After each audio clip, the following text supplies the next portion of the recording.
Welcome to the Nourishment Podcast. Feed me, niggas. Be more burn spoon, DC glass pipe, VA scent bells, about that trap life. Say some shit. Would you say you want to say some shit? Now we're recording. Bong. All that jazz. So wait a minute. Hello. Wait, don't start talking yet. Just yet. We gotta introduce all types of shit. We need some music or whatever and things of that nature. Give me a second. Just wait for my cue. That's what I'm gonna do. Oh, I got you. Yeah, because I got you, man. Let's see. How you want to come in, Calvin? Tell me. Give me a song. Oh man. Oh, fuck it then. Don't give me a song then because. Give a Shanti and Shanti. Wait, hold up. Wait. All right, I'm listening. Go. Can we have a song since I'm the guest? Can I pick the song? Sure. Sure. What you want to hear? Vibrant Thing.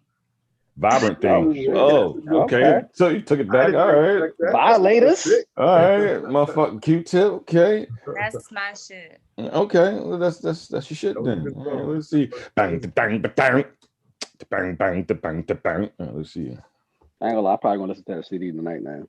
See? All right. Well, let's do it. Let's start this motherfucking podcast. You ready? Let's go. All right. That's it. Welcome back to another installment of this Zoomcast, the Nourishment Podcast. I go by the name of Jordan. We got some folks in here. We got Kelvin in here. Yo. Mm-hmm. I'm going in the robe. We got Shawnee in here. Hello. You got the robe on. I mean the blanket. I see you. You got Desmond with the long ass name. You can't see it anyway. But all right, cool. I'm gonna skip over you, Alicia, and I'm gonna go to producer. Hey y'all. Word gang. Hey y'all. All right, so we got a special guest in here. I ain't even gonna ask y'all how y'all weekends and shit like that was because it doesn't matter because we got a special guest. What? Is that rude? No, man. Sorry. You gotta do the special guest and then do the special guest and then you do the weekend. Nah, she's gotta be included in the weekend question. Oh yeah, we can ask her about her weekend. So we got a special guest in here. You're slipping tonight, bro. I ain't slipping, man. I just was like, fuck y'all weekend. So we have Alicia here. Hello. Hey, how y'all doing? All right, gang. All right, you want to go over and introduce yourself? I introduced you, now you can say what it is. First of all, Alicia is what do you do? Please tell us, what do you do? I'm a traveling lab scientist. Okay, and what does that entail? So the way I like to explain it is anytime you get your blood work drawn, you drop off a urine or a stool sample, you're in surgery and you need a blood transfusion, you have a wound and you need to find out, what kind of antibiotics, all of that stuff. Any lab work, I'm one of those people who works in the lab. Mm-hmm. So various aspects, there's some areas that I don't work in, but as far as my position at work, it would be a generalist in the lab. In the lab. Mm-hmm. All right. We can pause it right there. All right. Now people know what did you do. Okay. Since you're a guest here, how was your past week? Your week, if you will. My week. So my work schedule changes from contract to contract. Right. The last contract I worked, I was on day shift, like 7 to 4. Mm-hmm. This one I'm on 6 p.m. to 6 a.m. Wednesday through Friday. Okay. The contract before was Monday through Friday, day shift. So now everything is like my body clock is as I joke and say that my circadian rhythm is clapping on 1 and 3 instead of 2 and 4. Like I'm offbeat. First of all, if you start using words like circadian and shit like that, I need you to break it down and say what that means. Circadian rhythm is your natural body clock. So your natural body clock, which, is in sync with the sun rising and setting. And when people normally wake up or most productive, as opposed to at nighttime when most people are going to bed, my body clock is opposite. So 3-4 o'clock in the morning, I'm usually still at work if it's 3 days out of the week. So on my off days, I have to stay up crazy hours to keep my same routine, or else it'll be hell when I go back to work.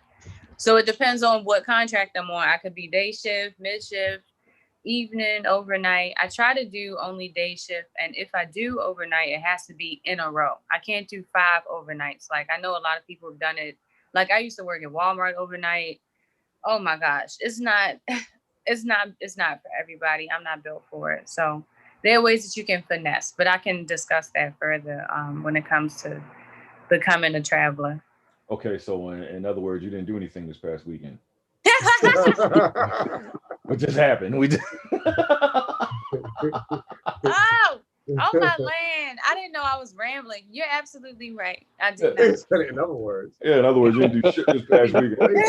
That's cool. I mean, if you didn't do anything, but I appreciate it. No, y'all were so patient and listened to all of that. Thank you. Because Yeah, I was not because you threw out the body clock words, so everybody was like, "Oh, okay." She said something about some cicadas and shit, and I was like, "Oh, all right."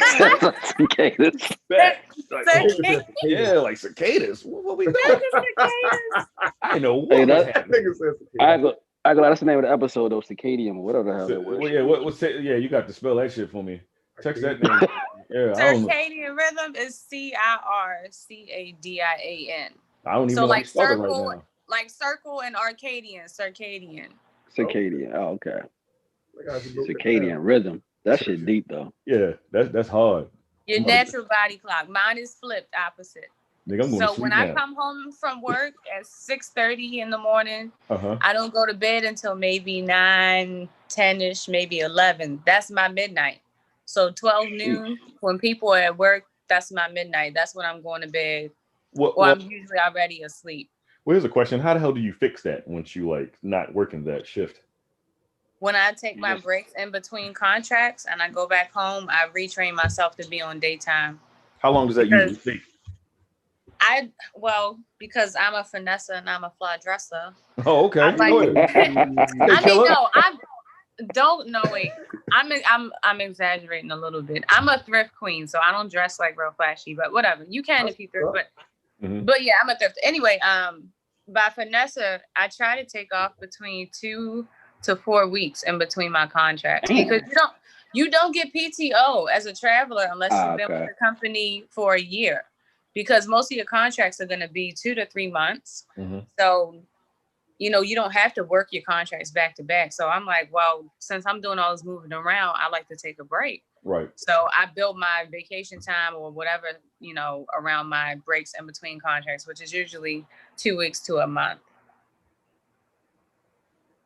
All right. Shit. So a finesse and fly dresser indeed. What else? Well, y'all niggas want to talk about what y'all did for your weekend or? Yeah, you gotta go ask the questions and then what question? I just asked you. You don't want to usually starts off. Why you acting brand new? Look. Hey Calvin, how you doing, man? Yeah. How you doing, guy? Yeah, you usually start that shit off. Make me feel important today. Yeah, my bad, Calvin. Go ahead, man. How was your weekend, good brother? Oh shit, my weekend was pretty decent. I had a slumber party with my cousins and shit. What? No, that's what I told them, because niggas had their bags and shit. Like, anybody told me niggas was staying at night and shit. But my god! You had a whole ass slumber party. Yeah, niggas were shooting pool all night. I tapped out on them niggas though. You must have the cool house if people just show up like that. Are you the cool? Oh no, we went to my cousin's house, so all my cousins got together. Were you out Frederick? Somebody else's house. Yeah, it was out Frederick. You was out Frederick? Okay. Yeah, so I had to go to work, so I ain't realize everybody was packing bags to get drunk and shoot pool all night. Do y'all call it slumber parties? That's what boys call it? No. I called it that. I called it that. I was making a joke because she was trying to shade you. Yeah, no, I wasn't. Because y'all talked about it last week and y'all swore. I know that's why shit. That's why I said it because it was funny. I wasn't calling it a slumber party, but I said that it was a slumber party. It's okay. No, because when you said it, you're like, yeah, he was having a slumber party. So it was funny to me. So I said that to him, and everybody bust out laughing. Was like, what the fuck? And I was like, the joke. But everybody got the joke because there was guys. But yeah. Shot pool all night Friday. I tapped out on them niggas though. They kept getting drunk. You said they kept getting drunk. Yeah, niggas was lit. And what I do Saturday? No, in-house, like everybody's safe and y'all playing pool. Like that's dope. Yeah, that's what we did. And then Saturday, I don't think I did shit Saturday. Oh no, the water heater started leaking. That was Sunday. Not Saturday. Damn. I ain't do shit. Oh man, you going into home improvement shit now, huh? Yeah, no, I didn't fix shit. Nigga, the BG came out here and fixed that. Okay. Sunday watch football. I mean, that was it. All right, cool. Hey, Desmond, what the hell did you do? Shit, I really didn't do anything, man. Chilled out, man. Relax. Sometimes it's good not to do anything, man. Enjoy life. That's what I did. I enjoyed life this weekend. Short and sweet. All right, brother Sunflower, I feel you. I feel you, man. Round bottom. What Shawnee, producer, what did y'all two lovely ladies get into? I seen Shawnee, where you went out to eat? I seen on your IG, you went out to eat. Oh yeah. I just went down the street. I went at Sushi Ya. Who? Sushi Ya. Say that one more time. I'm sorry. Sushi Yao. Ya. Y-A Ya. Oh, Sushi Ya. Sushi, yeah. Okay. What part of town is that? It's on Orange Mills. Oh wow. Yeah, Sean. That's a bop. Like I'm no, I mean I'm sure it's a great place. It's just Owens Mills got their own highway, so it's a bop. She said they got their own highway. Like anytime people like, oh no, Owens Mills not 520. No, it's not 20 minutes. It's a good 35. They literally have their own highway. Like don't play in my face. It depends on where you're traveling. Where you coming from? Yeah, where you Owens coming Mills is from? not that far.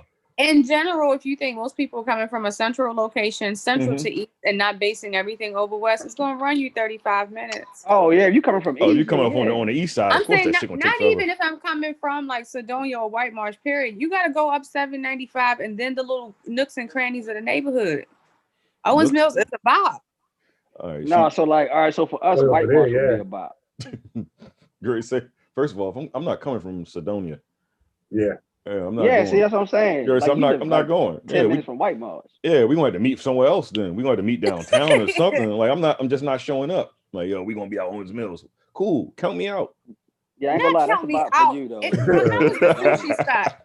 How was the sushi spot? Because she started off. Shawnee, how was the sushi spot? Please tell us. It was good. I mean, I've been there before, but it's good. It's quiet. So yeah. That's it. What do you normally order when you go there? I don't even remember the name of the two rolls that we got, but we had they have the shrimp that is kind of like the bang bang shrimp. So we had that. We had the little pork dumplings and then we just had two rolls, but I don't remember the name of the rolls though. Do you ever get sake? Yes, we had sake. That one I didn't like. I've had one I've had only sake two other times. One time I had it at Raw Sushi, and that one was good. I was there with a doctor I used to work with, and she knew all about it, so she had picked them out for us. Mm-hmm. And that was good. And then another time was at, what's the other restaurant downtown? Excess? Or are you talking about Kona? Yes, Kona. And oh my God, I miss Kona so bad. Oh my God. Oh shit. I felt the pain. Oh, that hurt. Shit. Yeah, that hurt my heart. Oh man, listen. Dang, When's the last time you had Kona? It's been a while. I've been on the road for 2 years. How what you say? What? How long? I left in November 2018 is when I started traveling. Well, it is. So I'm only home maybe a month or two at a time, and the pandemic has been a year. So it's January of 2021 and shit. We gonna get back to that. Producer, what the hell did you do? Oh, I didn't do nothing but I house sat. You house sat? Yeah. Oh, okay. Did it have a dog or something? A cat? Ugh. What's y'all like cats, nigga? Oh man, that's weak. I ain't do shit either. I had it was cold, and then I ran. That's about it. Oh, why y'all ain't tell me Green Turtle closed in Towson? Oh yeah. Oh my God, really? Yeah. What do you Nobody mean? will make it. The It's people go to that closed? Green Turtle in Tulsa? Hell yeah, people used to go to that All Green them Turtle. college What? kids used to I go was about to there. say them kids live there. Yeah, that Green Turtle was lit. It's some other bar now, but What these is it? girls was trying to fight the staff in there. I was about to get some insomnia cookies. You trying to go to Insomnia? Yes. It's an Insomnia over there? Yeah, Man, right on. man, my Yeah. mother live in Tulsa, and I don't never be driving through there and looking at nothing. And they was fussing, so I had to be the good citizen that I am and talk loudly. Some young white woman across the street acting really unusual. You said the white people were acting unusual. You are acting funny. No, you out of control. That's okay. It's all good. All right, cool, man. Everybody copacetic. You warm, Shawnee? I see you. All right. I just making sure. I want to make sure you was warm. So you said you've been on the road, Alicia, for how long again? You said Since for the past. November. Yeah, I left after Thanksgiving of 2018. Jeez. And my first contract was Alaska. I was in Bethel, Alaska. Nice. Wow. I was in Alaska for 6 months. That was really rough, but in a lot of ways it became my favorite contract. That and probably my Boston one, because being out there, like, people wouldn't expect it as far as like finding your community or your tribe. The Black folks I met out there, we in a group chat to this day. Like, you know how women be making multiple group chats on different platforms. I'm in a group chat with them biddies on Instagram, Facebook, WhatsApp. We're in the main group. Like, you know, we have our own, we call ourselves the underground. Like, I had a whole network. Like, we would have Sunday dinners. The first night, so I moved up there a Monday. I had orientation Tuesday. And after orientation, the first person that I met, like from that group, her name is Julie. She's from Houston, Texas. Well, I think her mom is from New Orleans, but they moved to Houston. I don't think it was after Katrina, but I think it was like way before. But she said, hey, so some of us like to get together and have dinner. We hang out once in a while. You know, we do potluck style. Everyone contributes. I'm like, okay, I'm thinking, cool. I get to the house and one of her roommates who worked in another department of the clinical practice, they had on soca. They had like, you know, Swedish meatballs. They had like chips and salsa. I was like, is that incense burning? Like, what is going on? I was so blown away that I found Black women doing the same stuff that I do in Alaska, in the far corner. I was like, bro, what is really good? Like, it was, so from that point, I knew I was going to be good. And, you know, of course, as more people, because, you know, communities like that are usually full of transient people. So you never know who you're going to meet and where they're going to be from. So as more, you know, people are coming in from orientation, we always like, you know, scouting them out. And sometimes people didn't choose to always come to our gatherings. They would give acknowledgments and, you know, we would see them around town. Town ain't so big. Like the distance from one side of town to the other was like 20 minutes. It was a very small town, maybe like 7,000 people. So it's Alaska though.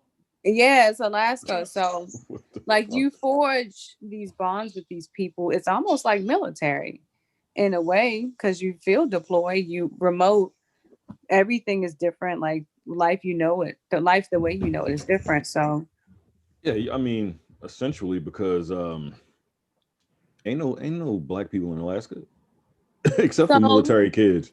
So it's a lot of, there are several military bases. There's one in Fairbanks. I think one in Anchorage, and I can't remember the other place, but there are military bases. There are a lot of Black and Native kids up there. My barber was Black and Native. Like I had gotten my hair cut before I took the job up there. So I had, you know, my Baltimore barber. I was straight. And I was like, ma'am, did you cut your hair and take a job across the world? What are you doing? Are you out your mind? Like, and you a Black woman? Like, what are you doing? I was like, Lord, I'm gonna figure it out. And I got there. The guy who worked in X-ray, I could tell, like, you know how you can tell like a person is black and mixed with something else. Like you can, Yeah. I don't know, like their facial features. I don't know if that sounds racist. I really hope it doesn't, but I hope other black people, I hope other black people understand, like, you know what I mean? Yeah. Like visually they present as, you can tell it's black and something else. So I found out he was black and native. Like I thought he was Filipino and black. And he was like, no, I'm like his parents were from that area, but it was like, it was learning the culture of native people and black people at the same time. Like it was a culture exchange for both of us. So him being my barber, like he was trying new stuff. I was like, look, I know you ain't done this before, but you're the only person I trust. We're gonna work this out. So he did well. I had a photo shoot up there, and after, like, when people see my social media. You had a photo shoot in the snow? What you was doing? I was at this state park in Anchorage called Point Warrenzoff. And this was Point Break. Point. Yeah, I believe that's how it's pronounced. Point Warrenzoff, and that's in Anchorage. I wanted to depict myself as a mermaid. So I ordered. That's where that shit from. I've seen those photos. Which ones? Because I've done a fairy costume and a mermaid. Oh, wait, you said you wanted to do a picture as yourself as a mermaid? Yes. I must be thinking why mermaid? I think the fairy one.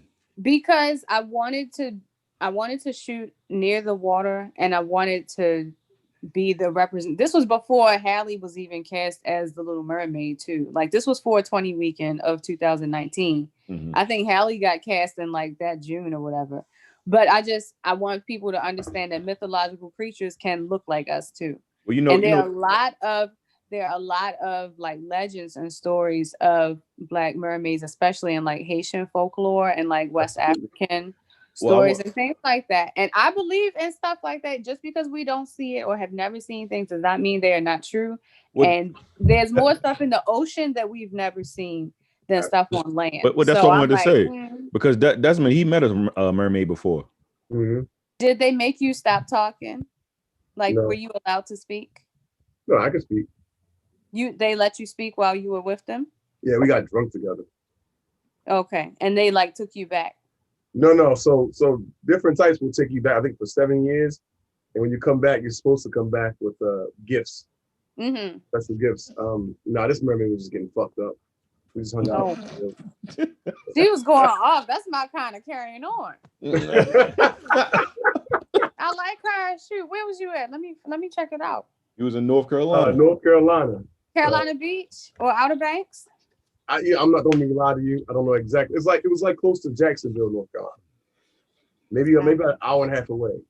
Yeah. I don't even know. I have been to Carolina Beach before, but I don't know if it's Carolina Beach, but it was a nice beach. It was a really nice beach. I want to see a picture of this mermaid. I ain't I talking think about Desmond. I'm talking about you. Yeah, I want to see the picture too. I like to see this mermaid picture. Yeah, I want to see the mermaid picture. Y'all on Instagram? I'm on Instagram. That's Dr. Voodoo. Dr. Natural on Instagram. The word doctor, the word natural. I think my page is private, but I can't unlock it real quick. Look at y'all, both y'all doctors and shit. Dr. We do what we Dr. can. Natural. Who's Dr. Voodoo? That's Desmond. Oh, is that your Instagram? Dr._Voodoo. So that's cool because I cosplayed one year for my birthday at Comic-Con. Well, this was the year that I was supposed to go to Puerto Rico, but there was the hurricanes, Maria and Irma. So I had to stay, in the United States. So I ended up cosplaying as Princess Kita Gash at the convention center, and the guy I was dating at the time played Dr. Voodoo. So I was like, oh my God. Well, he was Brother Voodoo. And mind you, I don't know who none of them people are. I know Princess Kita from Atlantis because that's who I was playing. But I was like that cons, that's a whole thing. Like that's a whole thing. It is a very expensive, it's a thing. People have their hobby. Yeah, I think was it 2 years ago? I went to Oticon as Dr. Voodoo. Did you? Yeah. Brother Voodoo is like the initial version of Dr. Voodoo before he takes over. Dr. What the fuck is his name? I can't think of his name right now. White dude. What is it? Dr. Don't get me the lion. Help me out, Calvin. What is his name? Who? Come on, Calvin. You ain't talking about Doctor Who, is you? Doctor Strange? Doctor Strange. Good job. Doctor Strange. He took over. My Dr. sisters Strange. watch that. They're big Doctor Strange fans. That's the guy with the TARDIS, right? Yeah, right. So I'm a big Doctor Strange fan too, but Brother Voodoo becomes Dr. Voodoo when he takes over Doctor Strange's position as the Soul Supreme. Yeah. Is that why you got that cosmic ass background? Could be. That's what's up. Cosmic ass background. I mean, it's looking real Doctor Strange-ish, so I figured, you just being on brand. Oh my God, man. That's what's up, though. Cosplay, all right. What? I don't know what the hell the cosplay is. I unlocked my page, so y'all can when go people on do the Instagram. like dressed like anime or cartoons, heroes and shit like that. Heroes, villains. Okay. All right, that's some new shit. You heard like when people dress up like Mario and Princess Peach. Oh, okay. It's like Halloween. Okay. For like what? Like Halloween for like all comic shit or anime cartoons. Okay, cosplay. Mm-hmm. All right, I got you. You never seen downtown when people flood the convention center wearing all of them? No, I seen it. I just didn't know. I used to work downtown. Like that was one of the best times of the year. No, I seen it. I just didn't know like what the the terminology. Like I don't know. Comic-Con or Oticon. Yep. And then they have different cons too. But I know Comic-Con they've had in Baltimore. They did. Yeah. And then they moved it all up San Diego. And it's usually my birthday weekend, like that third week of September is usually that weekend. Yeah, the big boy one is in San Diego. Oh, really? Yeah, that's the big boy one. Yeah, that's the biggest one. And that's when they like whatever like movie or show is about to come out, they discuss it there or whatever. Yeah, all the panelists. They be the panelists to be there. I met DMC at the one I went to. I was not expecting that. I got a party from Run DMC. You yes, he kicked a freestyle and everything. I like to sell out. When I tell you I like to sell out, that's random. DMC, bro. That's random as shit. I wanted to fall out. I was like, I don't even know what to say right now. You didn't say nothing to him when he. Yeah, I mean, like I was recording. I shook his hand, and he was real cool. It felt like one of those things where you're in the presence of someone who's great at what they do, even though you don't know their catalog, but you know that they're respected. It was one of them things. I was like, bro, this is DMC, like on the humble with the shiny head. I was about to ask you. He's a big comic book. He didn't have a fedora on. No, and he posed with the staff that I had for my costume. Like he was mad cool. I gotta find all this footage. Oh man, it's also on my Instagram. Her Instagram, she said you can look at it now, and if you want, Desmond, if you want to look at it, yeah, that was 2017. 2000, because I turned 30 that year, so I went skydiving after the Comic-Con. Child, please. Hey, all right. I was like, if I can't get on this plane to Puerto Rico, I'm just jump out of one. What the hell? Well, that is not the proper way of thinking about things. That was my only alternative. I wanted to do something like I was going to Puerto Rico by myself.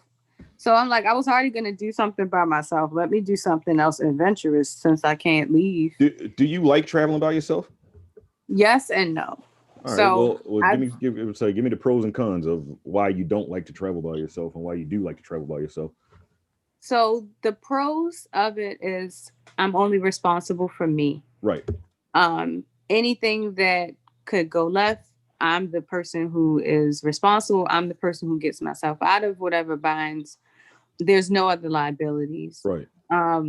As far as cost, because it's only me and I don't have like kids or a pet or anything, like I'm able to save more money. You know, there's no money being diverted to any dependents.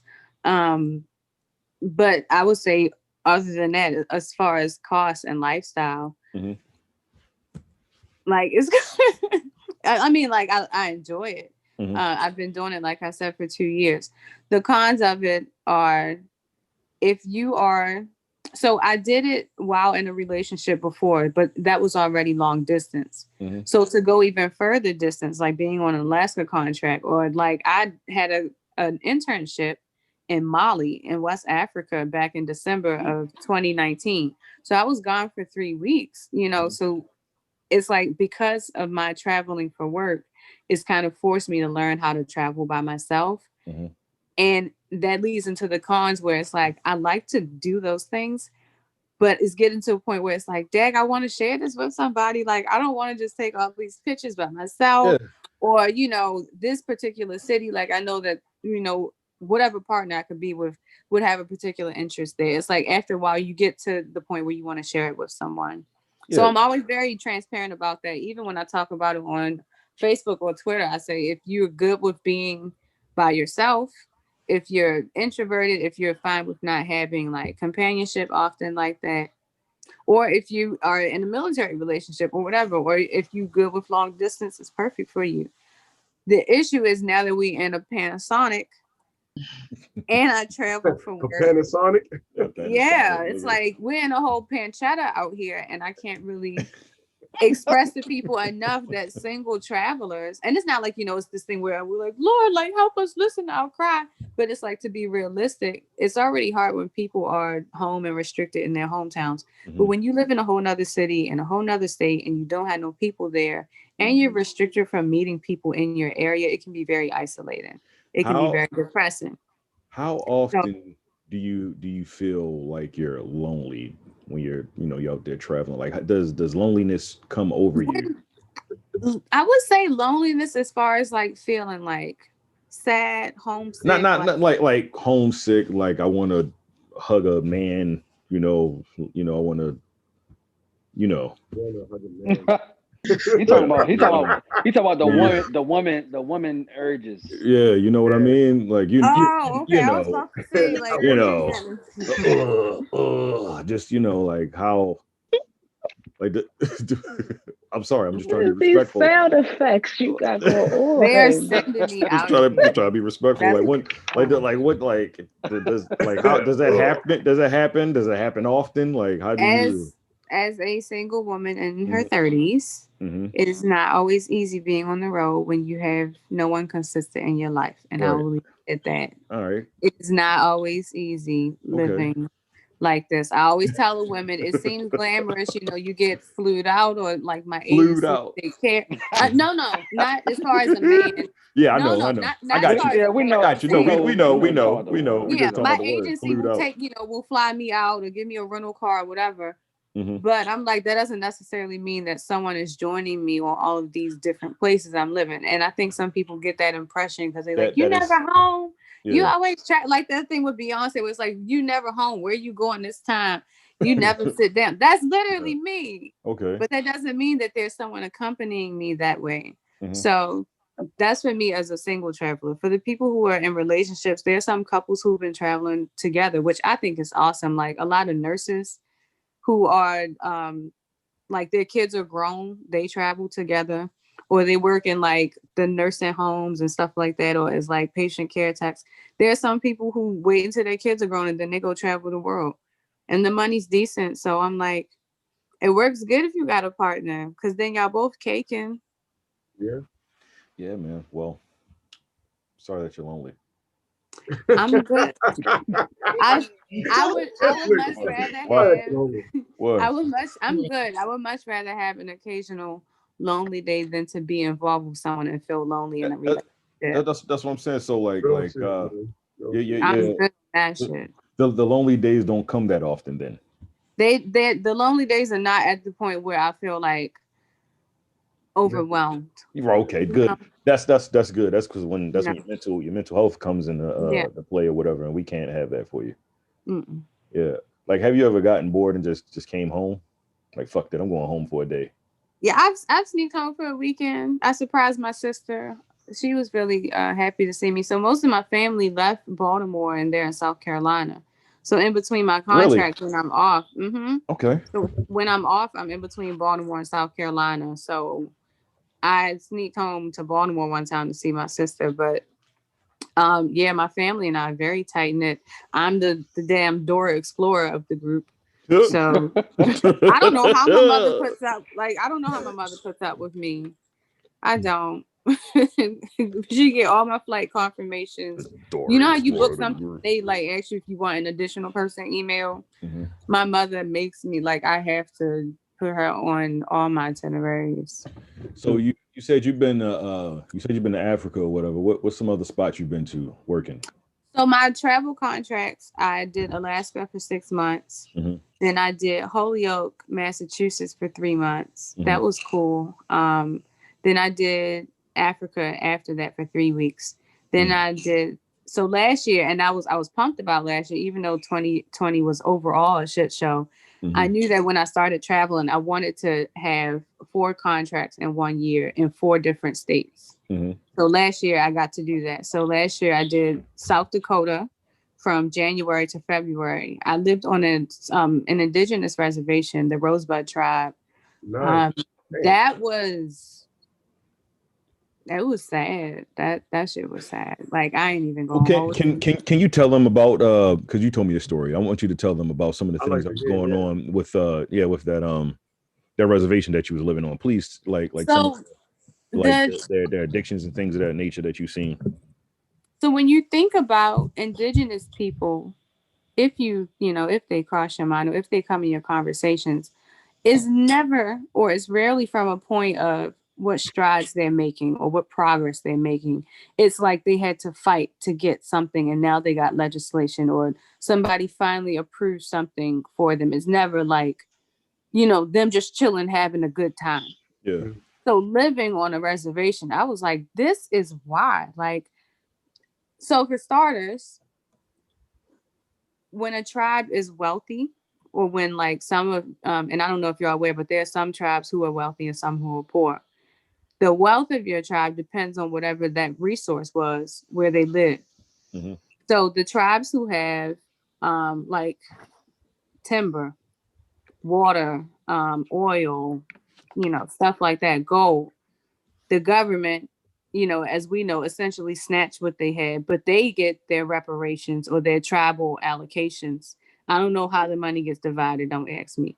But what I do know is that the tribe where I was living, they're a poor tribe because as far as the resource, they have they have cattle, but a lot of the white people bought a lot of that land and there are little spots. If you look at the land or the reservation map, there are little spots of it here and there. And it's not that like those white people have bought property there, but it's like not all of the land is charted, even though it's theirs. So outside of that property, then you have like all the people who bought the property there. Everything that's on that reservation is like a small town within itself. Mm-hmm. And the unemployment rate is easily like at 80%. Easily. For that whole community. If you think of that whole tribe of people, that easily 80% unemployment, because the only places that are going to provide jobs is the hospital. And the hospital, the smallest hospitals are going to be like 10 bed, maybe 25 bed. So the 25 bed ones are called critical access hospitals. Mm-hmm. They're usually in rural areas. They have like an ER and a surgery room. They're, inpatient, outpatient stuff. So of that whole community, the only place where you can work is the hospital, the school, like social services, stuff like that, the grocery store, the gas station. That's about it. But as far as their land itself, it's beautiful, sprawling, gorgeous land. But if the government couldn't do anything with that land per se, because they were not going to sell all of their land just to give away, there was nothing to gain from it. So they're a poor tribe, which is blowing my mind. Like that didn't make sense to me. Essentially, that's how my coworker described it. Whereas a tribe in like Minnesota or like New Mexico or something, they're wealthy because of whatever their other resource was.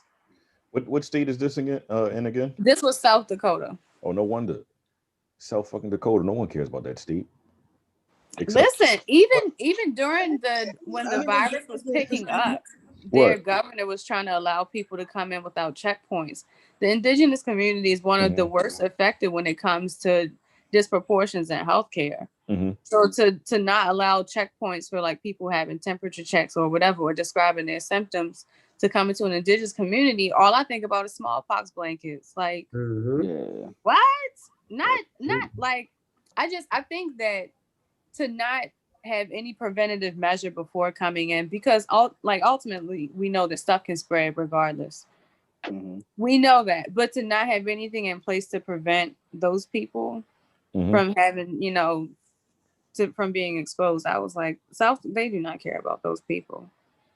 They don't. Like their providers. I'm not gonna like, speak down on the people who are working there, but overall, other travelers would say too, like a lot of times the care that people receive and the quality of what it is, it's like it's subpar. And it's not right. I'll talk bad about them. Fuck them. It's not right. It's just like, to me, I might as well have been in the hood. I might as well have been in Bon Secours. I'm sorry. Hey, shout out to everybody listening to this podcast. I'm saying the same. If you're in the state of Maryland, Baltimore, I'm from Baltimore City. Okay, so people in the city know. People in the city know the reputation that place has. That's how I felt when I was at that hospital in South Dakota. Only difference is it was indigenous people. That's fucking. That was it.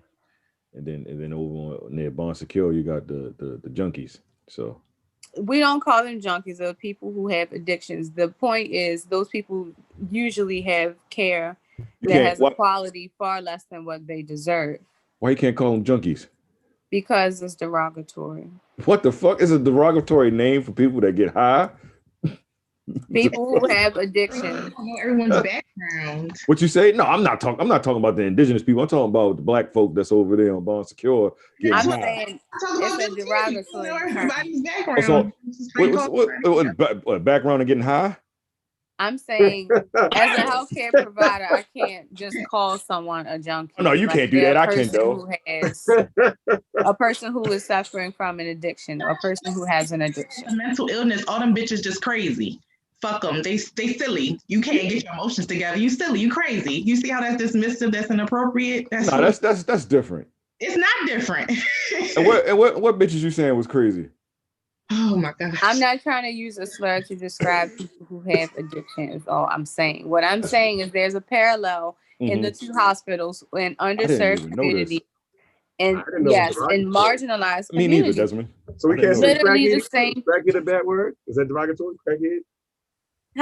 Is crackhead a derogatory term? Yeah, that's a bad one too. God damn! But they on crack though. If you they smoking crack? On crack, you a crackhead. Right? Yeah, you're a crackhead. What the fuck? Because addiction has a root, so we don't try to describe people by what they're addicted to. What if they chose to get high? They said, "Fuck, I want to smoke crack." Everyone, listen. It's what you mean they chose to get high? Nobody. You know what I mean? Like I don't want to stick this needle in my arm. Like, yes, they do. That's what I'm saying. They chose it. That's what I'm saying.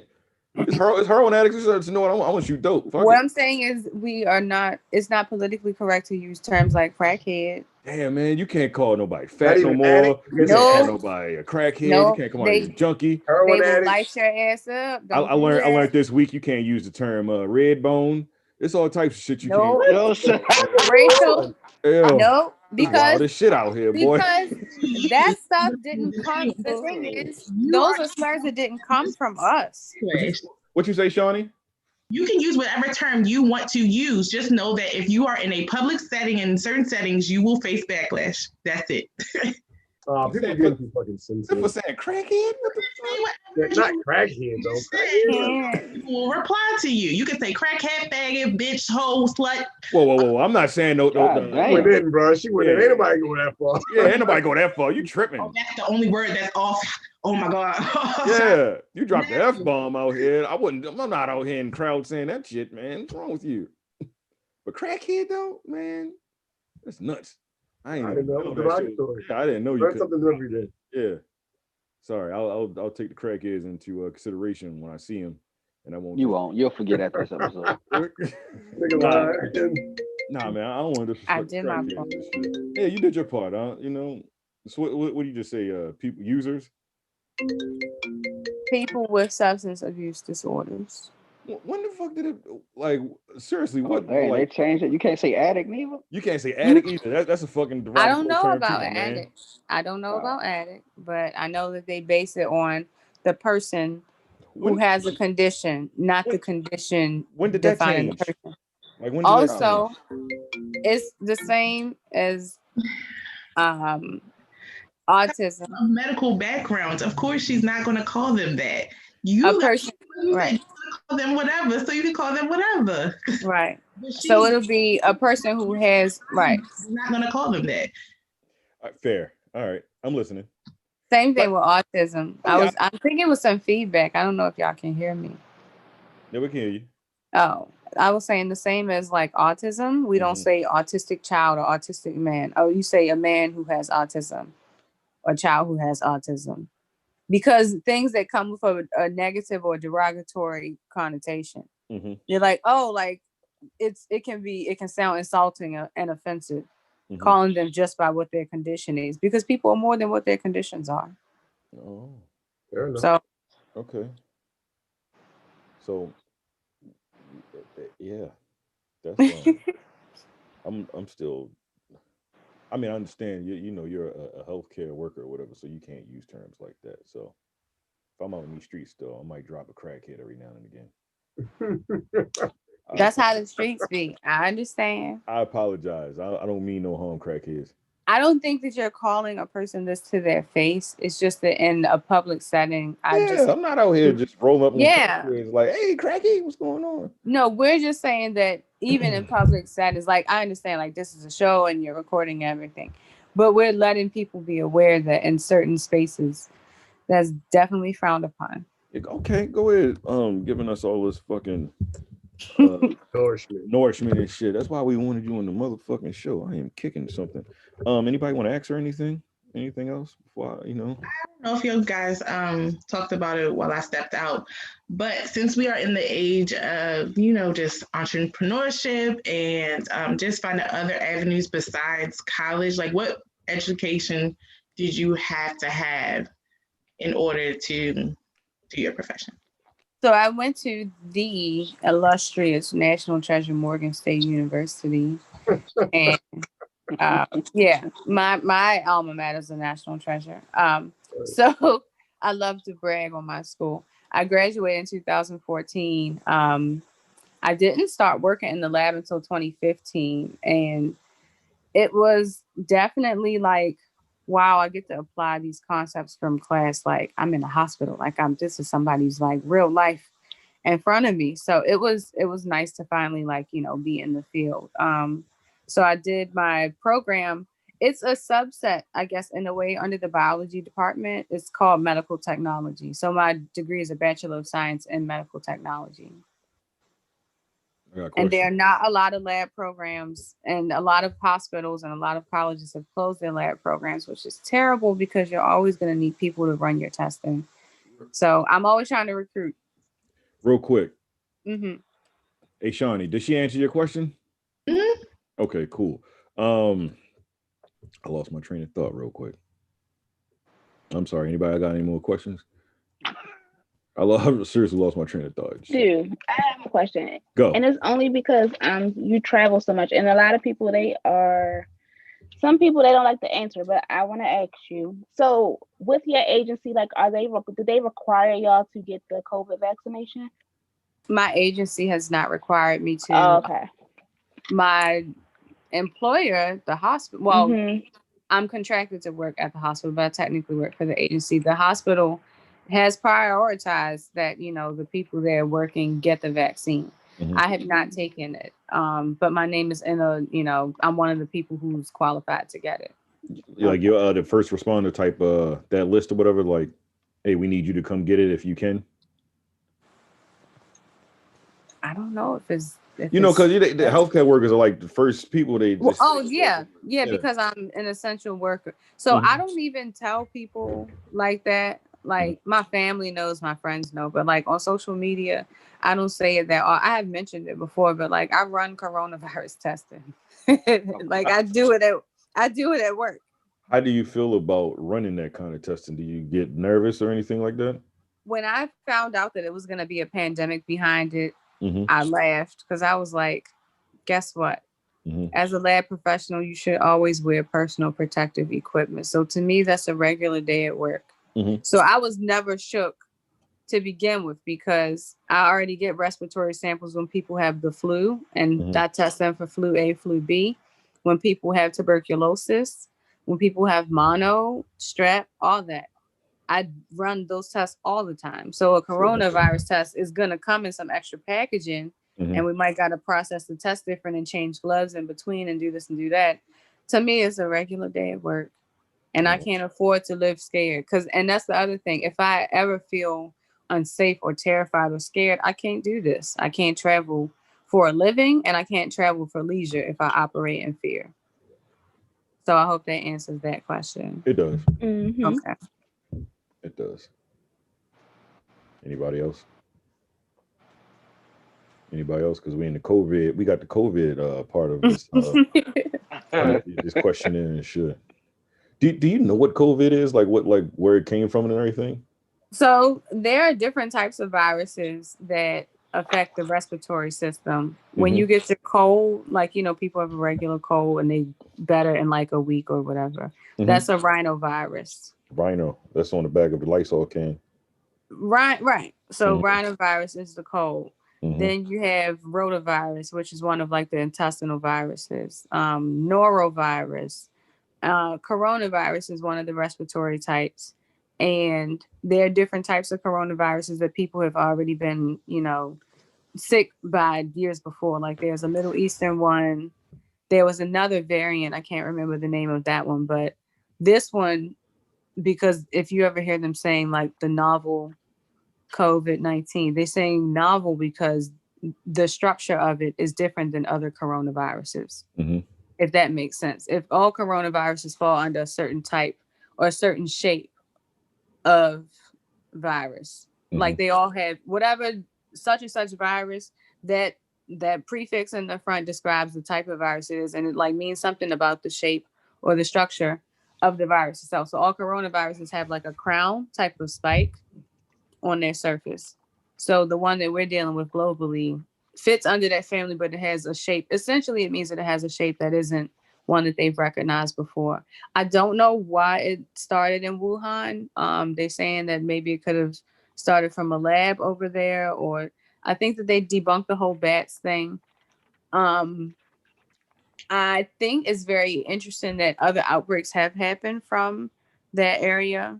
But to be honest, like, what the fuck are you doing over there?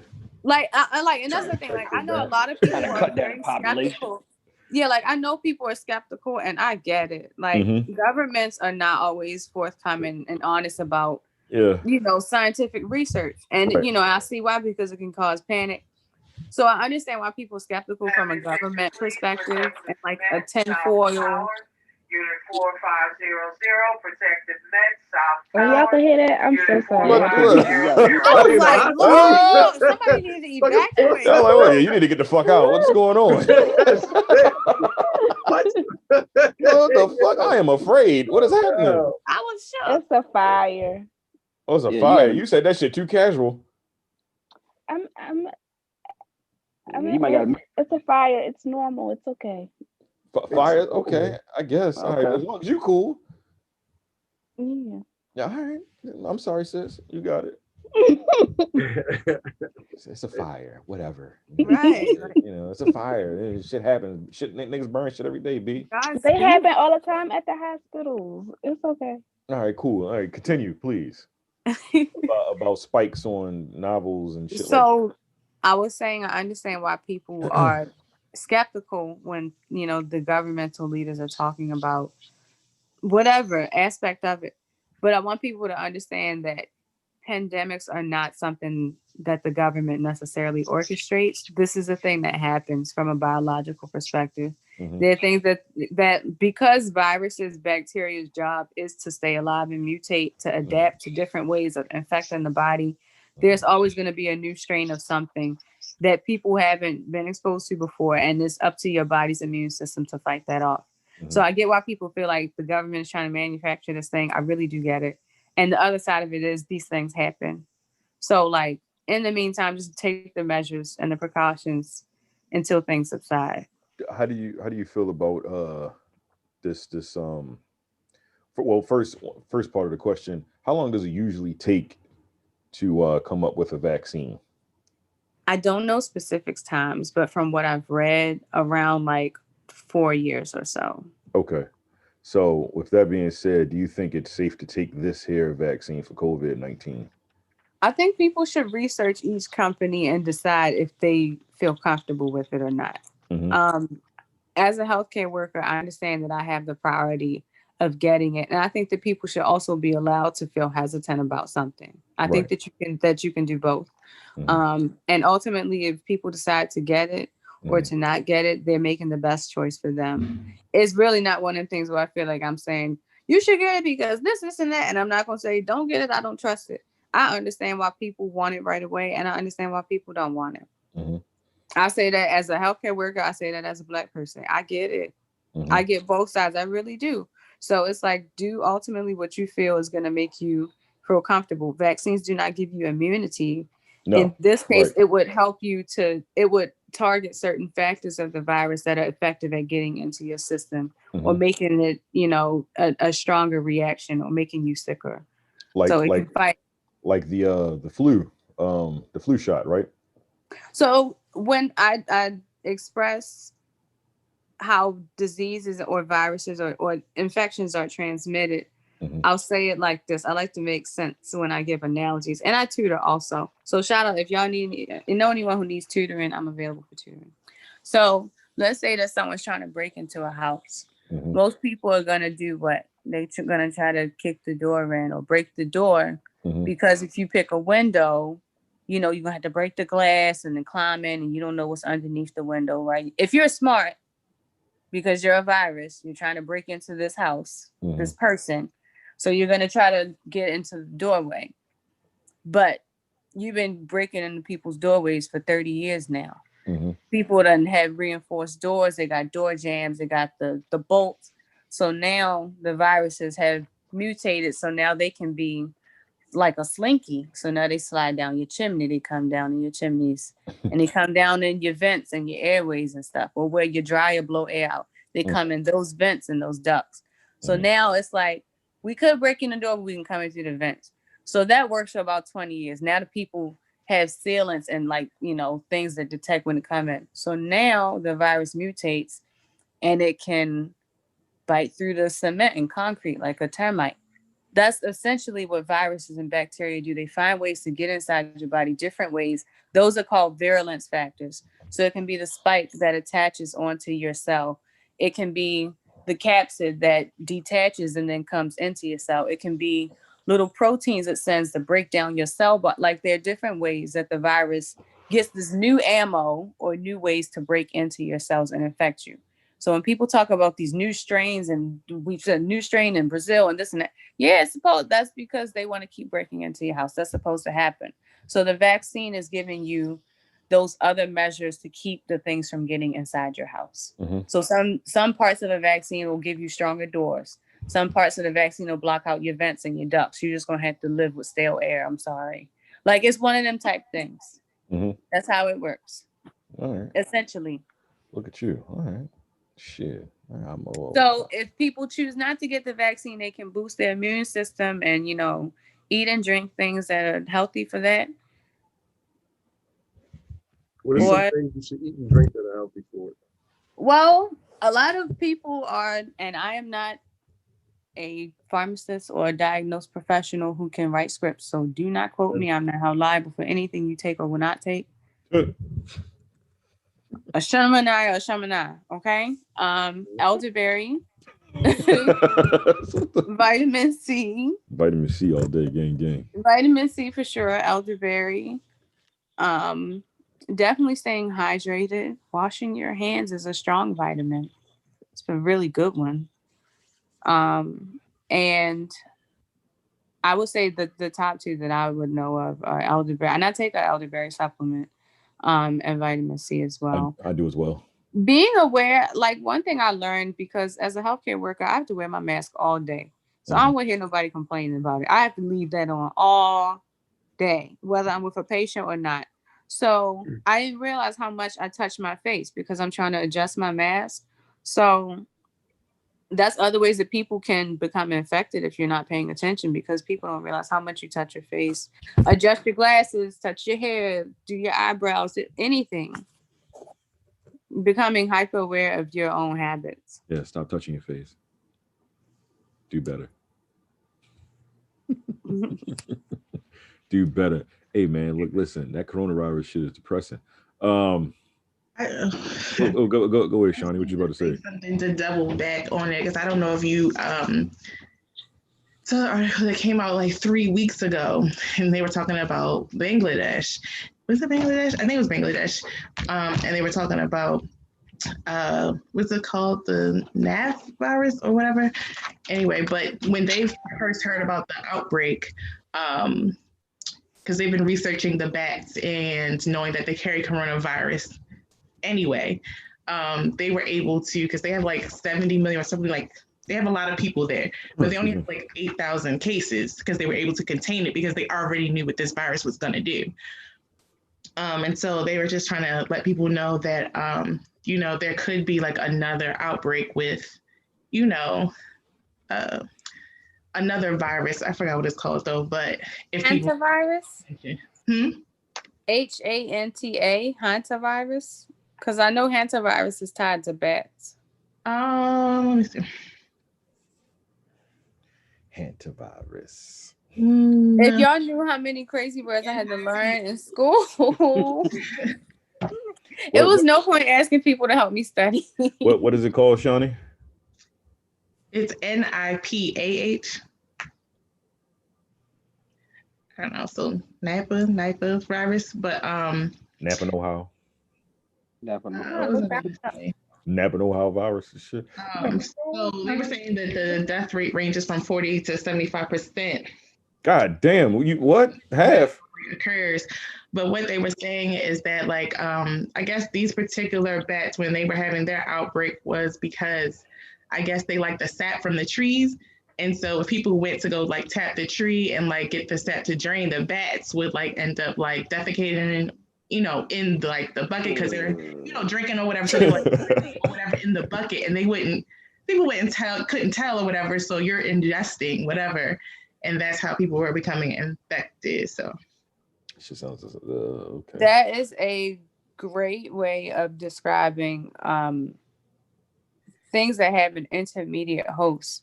So that virus, which normally would be in the bat is the intermediate and then passes it to the human. That's how people be getting sick, because stuff is supposed to be an animal virus, but crossing your environment with animals like that, and like she's describing food in buckets and stuff, close contact and handling, that's how people end up spreading stuff. Like, oh my gosh. Ugh, that's okay. All right. That sounds fucking disgusting, man. Why you laughing? That's work though. That's what we deal with. Yeah, man. Anything else anybody want to ask her? I think, let me look at my little If list. y'all know anyone who is interested in being a traveling healthcare worker, please send them my way. There are jobs for so many positions in healthcare. I'm talking about phlebotomists, CNA, sterile processing, surgical tech, occupational health, physical therapy, respiratory, of course, nurses. I mean, everything. MRI, radiology. If you know anyone in those fields, whether they work wherever in the city, county, or anywhere in between, if they're interested in having a travel career, let them or send them my way. That's dope. I like that. Look at that. Put it gotta be black people though. No white people. I am interested in recruiting whoever would like to expand their career horizons and diversify their bonds. All right, cool. Because I got you though, but I want to keep it with black people. Gotta diversify your bonds. Bong bong. Bong bong, son. Bong bong. Look, can I add somebody to this real quick? Mm-hmm. All right, cool.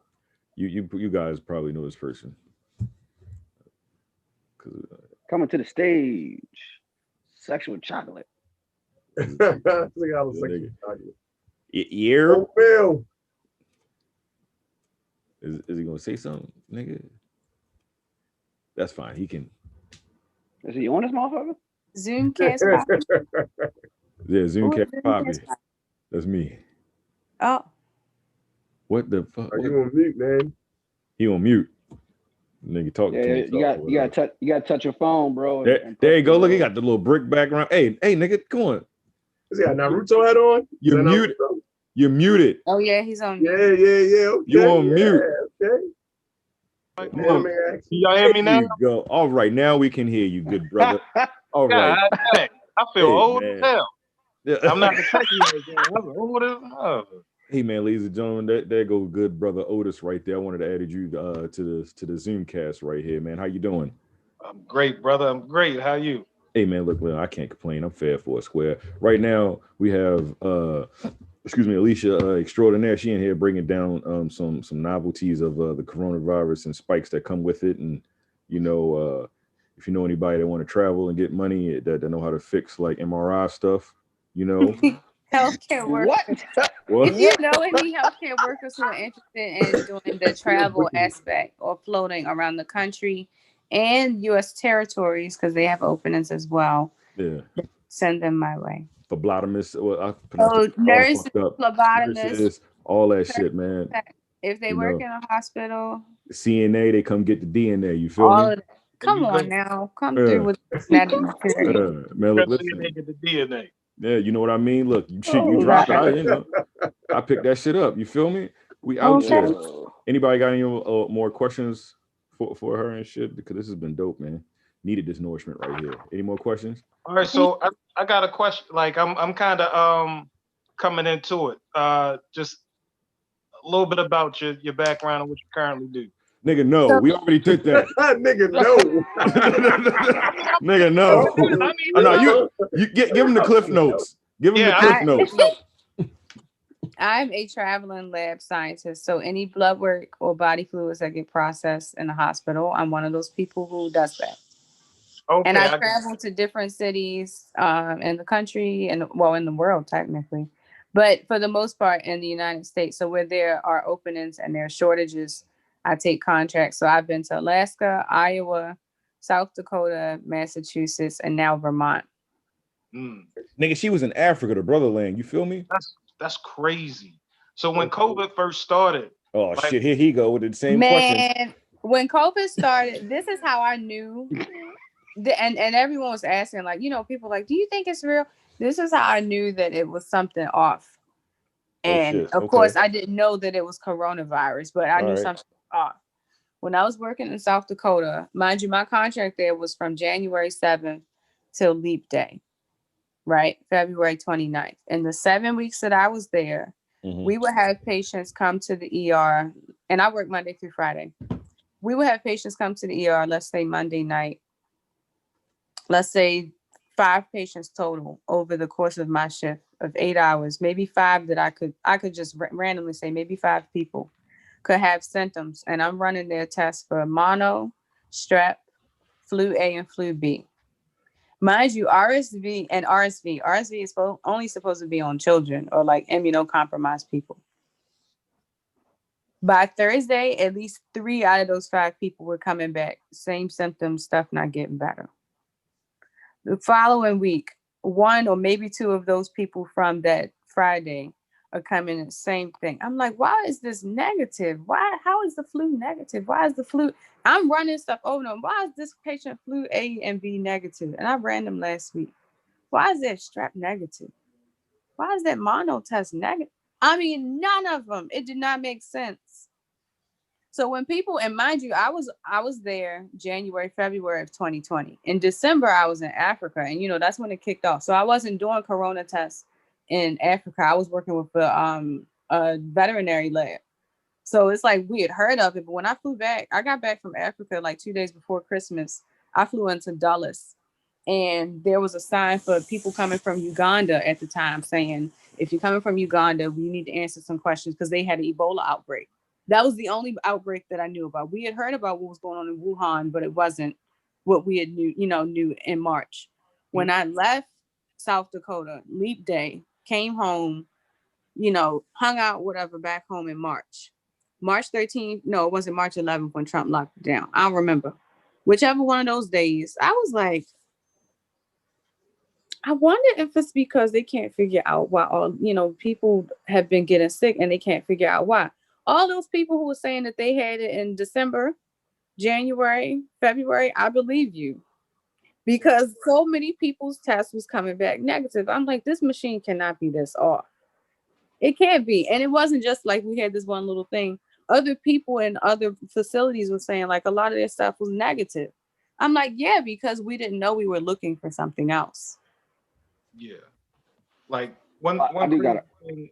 Go ahead. Oh, go ahead. No, go I ahead. You was about to gonna say, so in the military, right? For 3 years prior to me leaving, I was attached to a chemical and biological radiation unit. And You were Fort Detrick?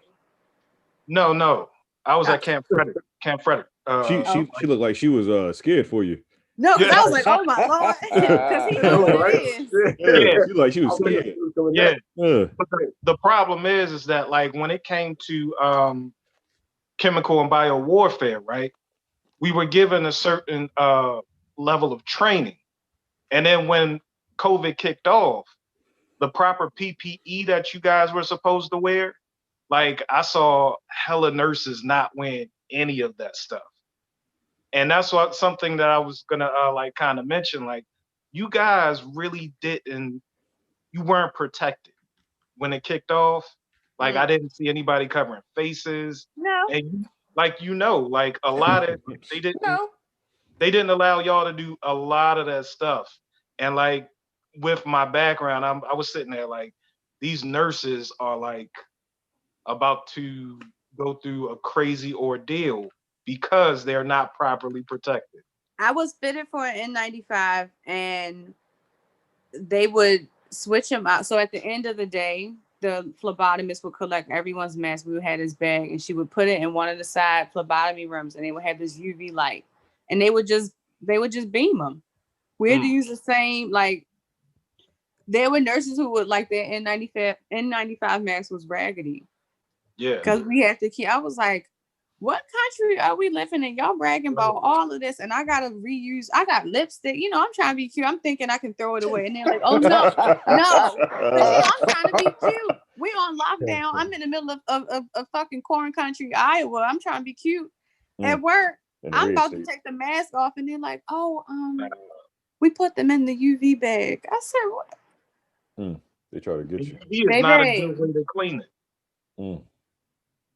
So, interestingly enough, a lot of people, because they had it before and didn't know, they had antibodies. But we don't know how long the antibodies are good for. I do want to get an antibody test because I'm like, we don't know. Like, this is still something that we're still developing. We don't know what the life is of the antibodies. You've had COVID before? I didn't know I had it. I had, yeah.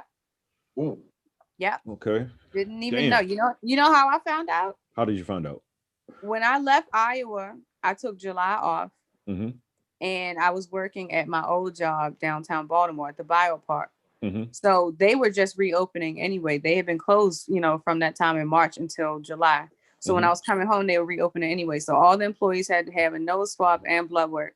Your nose swab for your current status and your blood work for your antibodies. Right. So my coworker was like, well, I have good news and weird news. The good news is you're negative. The weird news is you have antibodies.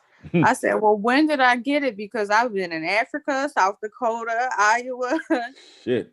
I've been, and when I was on the contract in Iowa, that was after the lockdown began. So in Iowa, I was running, at first we only had the technology and the cartridges to screen it.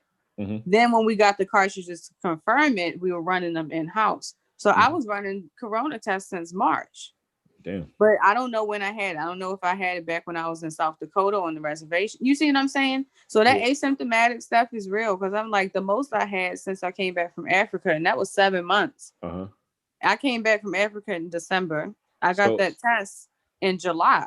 Where do you think, if you had it, where do you think you might have contracted the virus? I think if anything, I might have had it in Iowa because that was when I started running what we knew were confirmed specimens. Okay. Like in South Dakota, we were just running like those strep and mono swabs and flu swabs. I don't know. And also I still don't know because we don't know how long the life is of the antibodies. That's why I'm like, there's so many moving parts to this. There's so much that people don't know. I understand why people feel like concerned or like overwhelmed, but like take time to like unplug from this stuff because it's not going to go anywhere for a while. Like, don't overwhelm yourself by this information, please. I was about to ask you, and then we can get off of this because there's some other stuff that I want to get to or whatever. But realistically, when do you think this shit would be like? Not, I don't think it's ever going to be over with, right? I think that this virus is going to be around. Is that about right? I think that based on previous pandemics, I would give this another 2 to 4 years. Okay. And when people say return to normal, I understand why people feel like life will never be the same. In a lot of ways, the work industry needed an overhaul. People needed to be paid better, you know, and other things, other measures needed to be put in place. So in that way, I think the world will not be the same.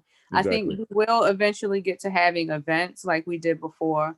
I know why people feel like it might not be a thing. And if so, then we may just have to wear masks in the future.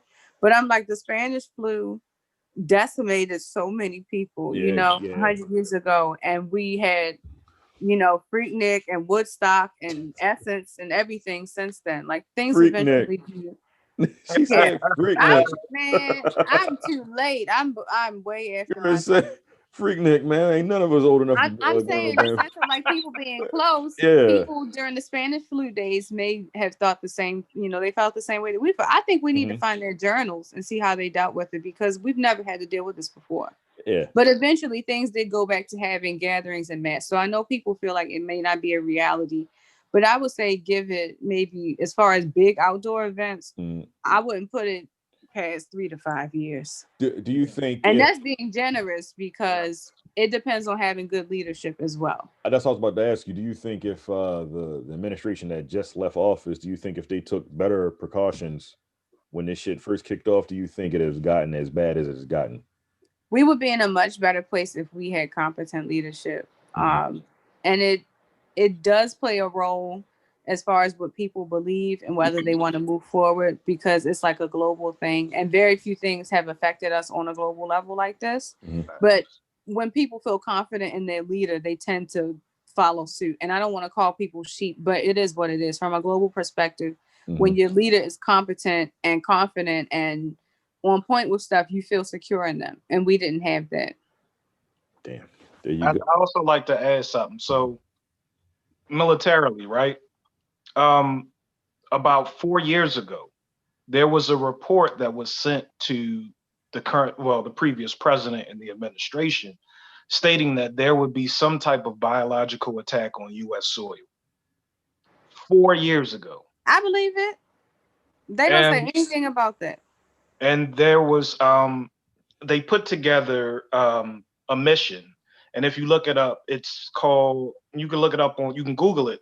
It's called the C2CRE mission, where we prepare for certain biological attacks, such as the coronavirus.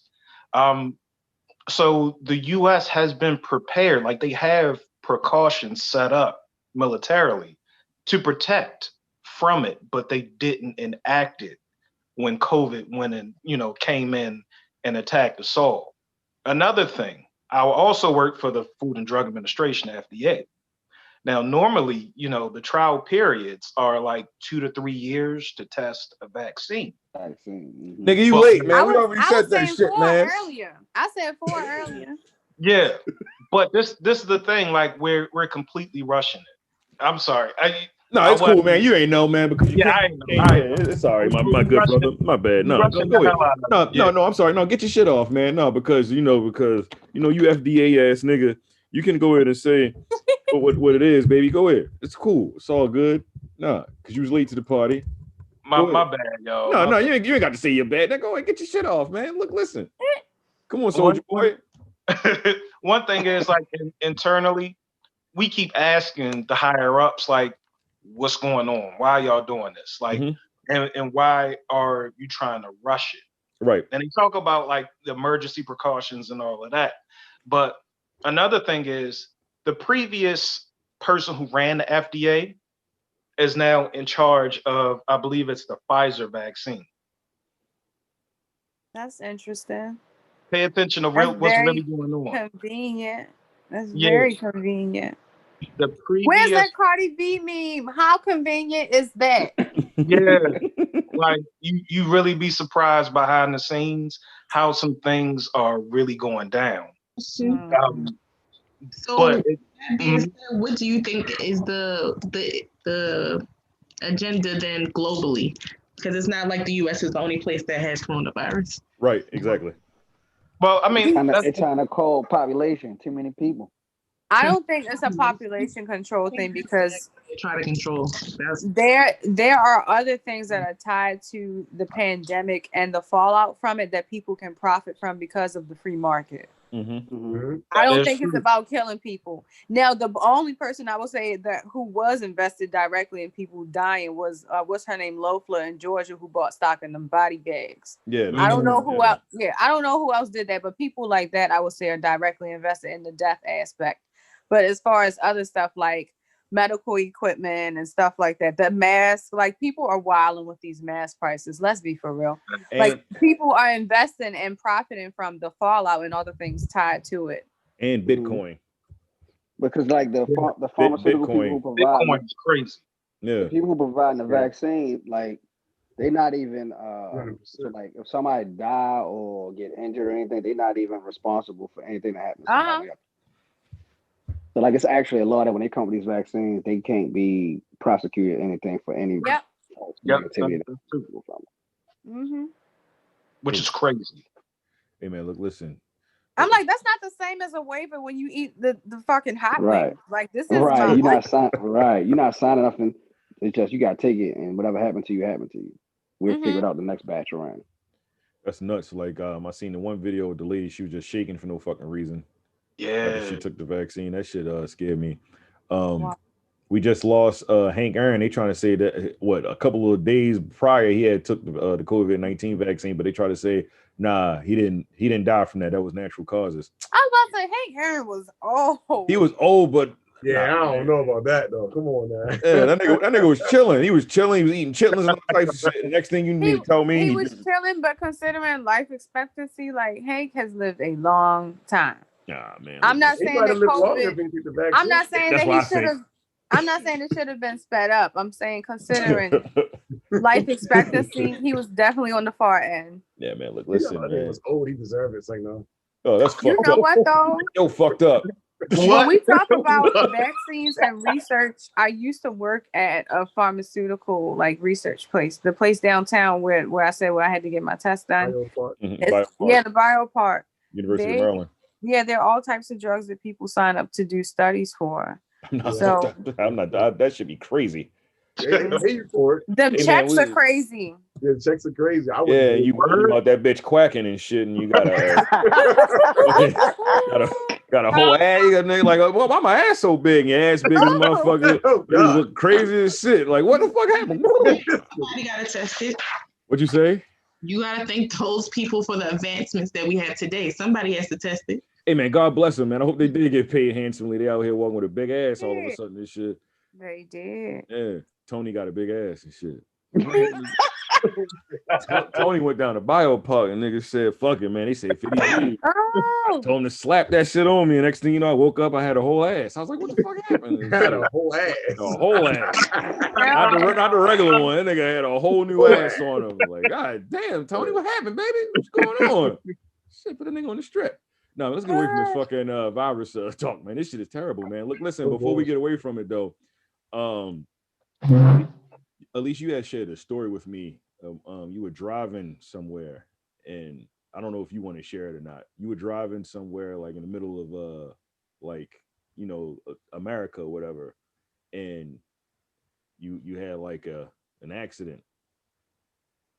Yeah, I was road tripping to Denver. Wow, I had about 2 weeks left for my South Dakota trip, and Denver is beautiful. I had a great time. I just want you to share this story because of divine intervention. That's all. Because go ahead. Yeah, I had a great time. I was, I had my drive back. I did feel tired that morning, but I didn't think anything of it. I had coffee and everything. And at one point, I changed my music, and the next thing I knew, I was on the other side of the highway. Damn. Like, it was Nebraska. It was snowing outside. I was the only car out there. And in the process of me trying to slow down and get back up onto the highway, the momentum and me turning my wheel, I ended up flipping. The car flipped. So I was like, yeah, this is it. This is it right here. I'm about to be gone right here. And I don't know if any of y'all have had a near-death experience, but there's that moment where you see where it could be like, that's it. Mm-hmm. And then at that, I'm not even going to say afterwards, it's like a parallel. At the same time, you see that could be it. You see yourself fighting to be out of that moment. I don't really know how to describe that, but it's like you seeing yourself fight through it at the same time. At least that was my experience. And, you know, the car rolled and I managed to like let myself down. Like the seatbelt held me in place. My Afro puff was like brushing against the ceiling. I was like, whoa, like the windshield like wasn't like pop, like complete shattered, intact, but you know, like how glass is shattered but still in that one piece. It was like that. I climbed out, like my door wouldn't open, so I had to climb on the passenger side, and I was like patting myself down, like, am I broken in half? Is this like the Tom thing where you see like his body come up out of his soul come up out of his body and go up the stairs? Like, am I going up the stairs? But I managed to, you know, call the sheriff department. I talked to my family, but it was one of those things where, like, and there was a guy who rode by, like other people had ridden by too, but I was out there, I think, by myself for maybe 15 minutes. So if anything would have happened to me, like, I would have been long gone, like long gone. In the middle of Nebraska, like at 10 in the morning, like, you know, nothing but fields of cows and stuff. Like that was nothing but my ancestors' divine intervention at work. So I'm very grateful to be alive. And moments like that, honestly, I didn't think anything could get scarier than my skydiving, and that was absolutely worse. That was worse than skydiving. You chose to jump out of a plane. Yeah, like the skydiving thing, like, you know, this is cute. I got my little video. They gave me my CD. I got my pictures. You got your certificate for, you know, taking the dive. That shit like swimming with dolphins. They do the same thing. Yeah, that was swimming with dolphins. I had a coffee date with death that day, so I was like, oh wow, like.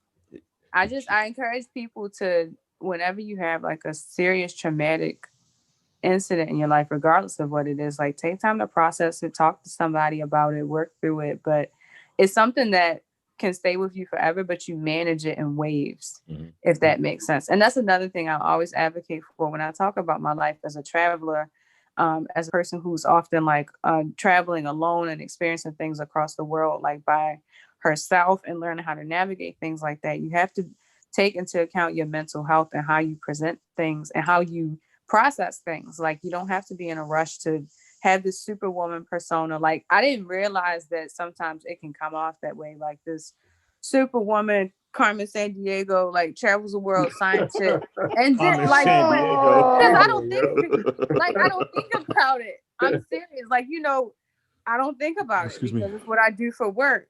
So when people say, oh, what do you do? I'm like, I'm a traveling scientist. Oh my God. And I'm like, yeah, but I'm still like, I'm a regular girl at the end of the day. Like, I have, you know, BS and problems like anyone else. So I think it's good to not be defined by the grandeur of your career and all these other like accolades and stuff, you know, like remember to be in tune with yourself. Yeah, man. You also do something else. I don't know if you want to talk about that. I'm a doula. I'm also a doula. I'm a birth worker. Yeah. So doulas are the partner of emotional support and physical support for pregnant people. That's another teachable thing. We don't always it's not always proper, depending on who you're addressing, to say pregnant women, because not all people who identify as a pregnant person are women. So we have to respect people's what the fuck? I'm not joking. How was that you just fucked my head up. What do you I'm saying that as a birth worker in 2021, and as a Black woman birth worker, I have to respect that people from different backgrounds and various, you know, ways of life, sexual orientation, gender assignment, gender identity, because none of that is going to impact how I treat them. I treat them as a person who is pregnant and who is, you know, in a very vulnerable place to deliver a baby. So I say my motto or my mantra for my my doula business is I pamper pregnant people. So I say I take care of the pregnant person. That's all. You just keep your language respectful of whoever. The pregnant You're person. dealing with. The pregnant person, the birthing person, the pregnant person. That's just like the ask that all these pregnant people have vaginas. Because there you go. Not everyone identifies with whatever. They don't identify with a vagina. No, that's a medical term, right? Vagina. I do have because a person can be in transition, or you know. Okay. I'm telling you to be. I'm just saying this is how things go. So I just try to keep myself updated. I think Calvin got a question. Before you say your question, though, in San Francisco, they don't call manholes manholes. They call it. I forgot what I've heard of those things. Those bars. Pothole. They call it pothole. You know the manhole and shit when you lift it up or whatever, and you go into the sewer. Oh, the sewer hole. Yeah, they don't call it that no more and shit because they wanted to get rid of man, woman, and all other shit out there in San Francisco. So I just want. So what do they call it? Sewer hole? I forgot the term of it, but that was like a couple of years ago they did that. Go ahead, Kyle. What you was on? You wanted to ask? No, I was just wanted to ask because when people saying they identify as something other than what they are, like if you currently have the vagina, get ready to give birth, you still can't say that that's a woman or identify them as a female if they. So say they was unconscious, right, and you was reporting to another doctor. Would you state that you had a female patient, or would you say you just have a patient? Guess what? I'm not in a clinical position to do that. That's one reason why at this point in my career, I'm not trained on that because I don't interact with patients that way. Right. So I'm eventually training to be a midwife, which means that I would be a provider of catching babies. I'm not sure how people do identification if a person is unconscious or not able to speak for themselves. I'm not sure. I mean, they may go on the physical, and then when the patient is coherent, you can go back and update it and assure them that they weren't doing it to be a violation of their, of themselves. So they start using the term biologically. They'll say this person is XYZ. When they're coherent, they will say this. They'll still say this person identifies as blah blah blah. Right, but you still put the woman identifies as man type of thing, or man identifies as woman. You said if they were incoherent, then you would no. Whatever they are biologically, but when they are aware, then yes, you would use other terms. Okay, because that's kind of weird. Like if the patient is female identifying as male, and like you come to do some type of procedure and. Yeah, so there are special trainings for people to service them. There's a place in Mount Vernon. I think they should still be open because they have a very serious need for their patient demographic. Chase Brexton, across from the dungeon on the left side. The dungeon. Charles Street. Brewers. Okay. The dungeon of Brewers. But Chase Brexton is across the street from it, and they service the LGBT community. I'm not trained in all the proper verbiage. It's something that I do look forward to learning so I can make sure that I'm respectful when I'm interacting with people who identify that way. I think I get what Calvin was trying to ask. I get it. He's basically saying if they have a vagina, even though they might identify as something else, they. Yeah, I think that if I'm trying to help you, I want to help you correctly. I need to know what the fuck you were before you saying what you are now and shit. So that's why they have special trainings for that. Like I don't even have all the answers because I know that that's a very specialized thing, and there are people who are skilled in doing that. Yeah, I don't think it has anything to do with what you identify as, and I like people respect that. But if I'm trying to help you, I need to make sure. I ain't fucking what? Yeah, exactly. Like what am I doing? I mean, more often than not, you're not really identifying a person by their genitals anyway. You're going to be looking by their external appearance, like they got clothes on, unless you got to cut somebody out of their clothes, and even still, like they're gonna go by most people are gonna go by what they think, like what they see, and like we said, you can always address it when the patient is coherent. But most of the time, you're just going off of what you're seeing. You're not looking in people's drawers. Like, oh, penis. All right, let's do this. Yeah, like vagina. Yeah. Most providers are not on that level of care with their patient when they have to look in there. What if they have a large clitoris? What do you do then? That is not my area of expertise right now. if they have a beard, they identify as a man, and that's a penis. That is not my area of You expertise. were like, whoa, don't know what to do now. At the bottom. Waka waka waka. I was making a joke. Light, no. Yeah, I didn't catch that one. But that's not my area of expertise.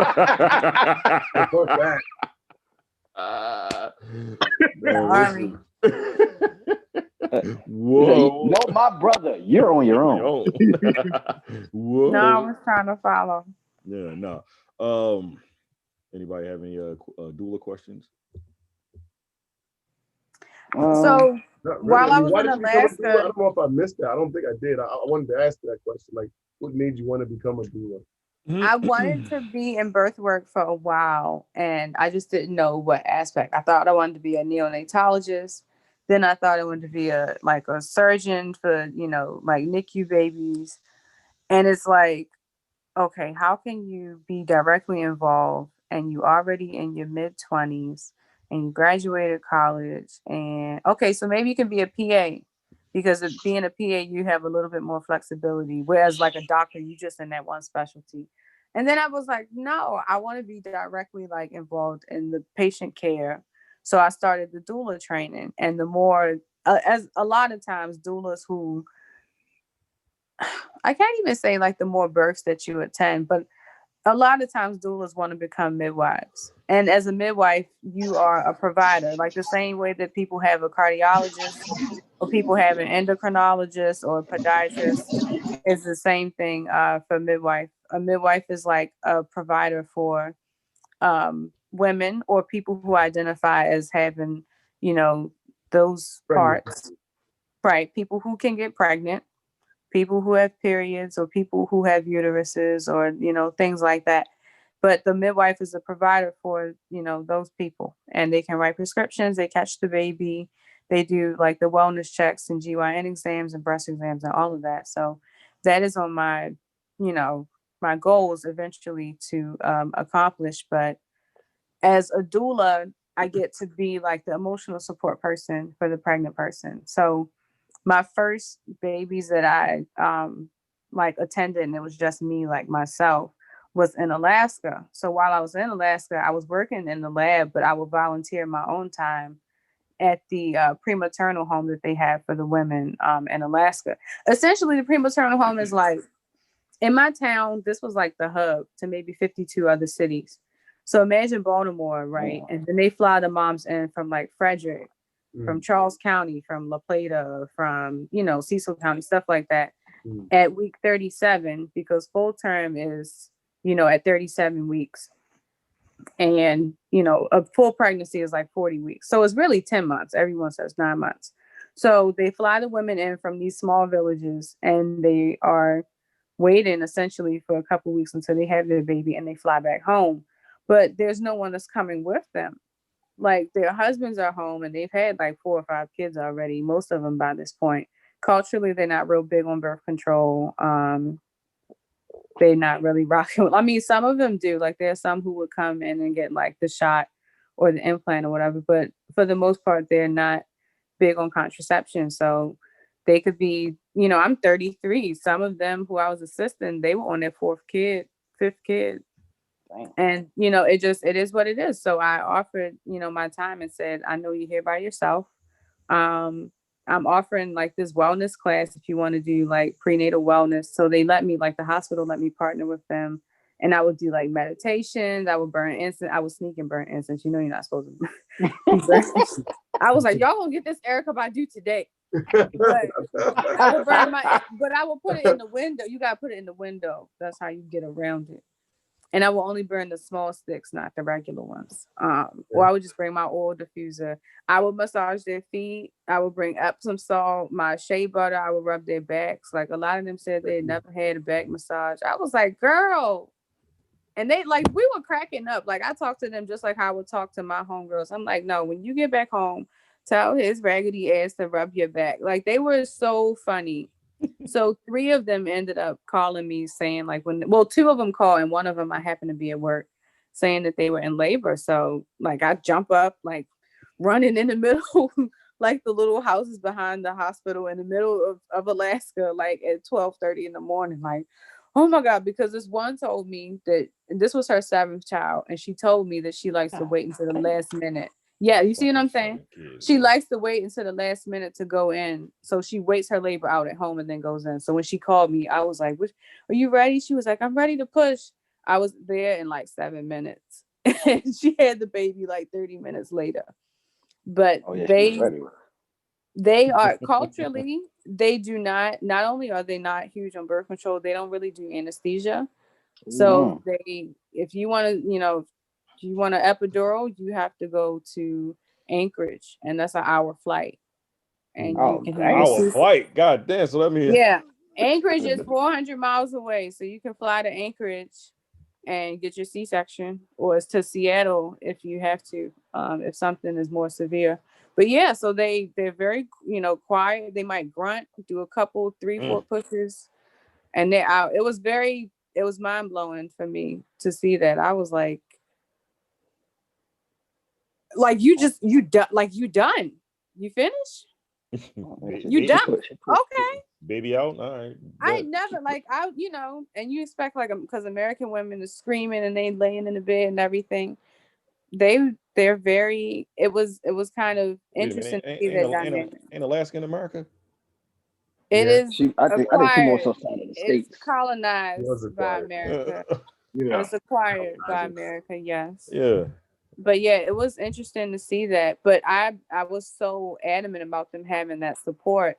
And the hospital understood. I said, none of these women have had a support person with them while they come here. They don't know these nurses. Like, they might see them in their appointments, but I was like, they don't know the staff like that. And a lot of them don't necessarily have cousins or a girlfriend in town.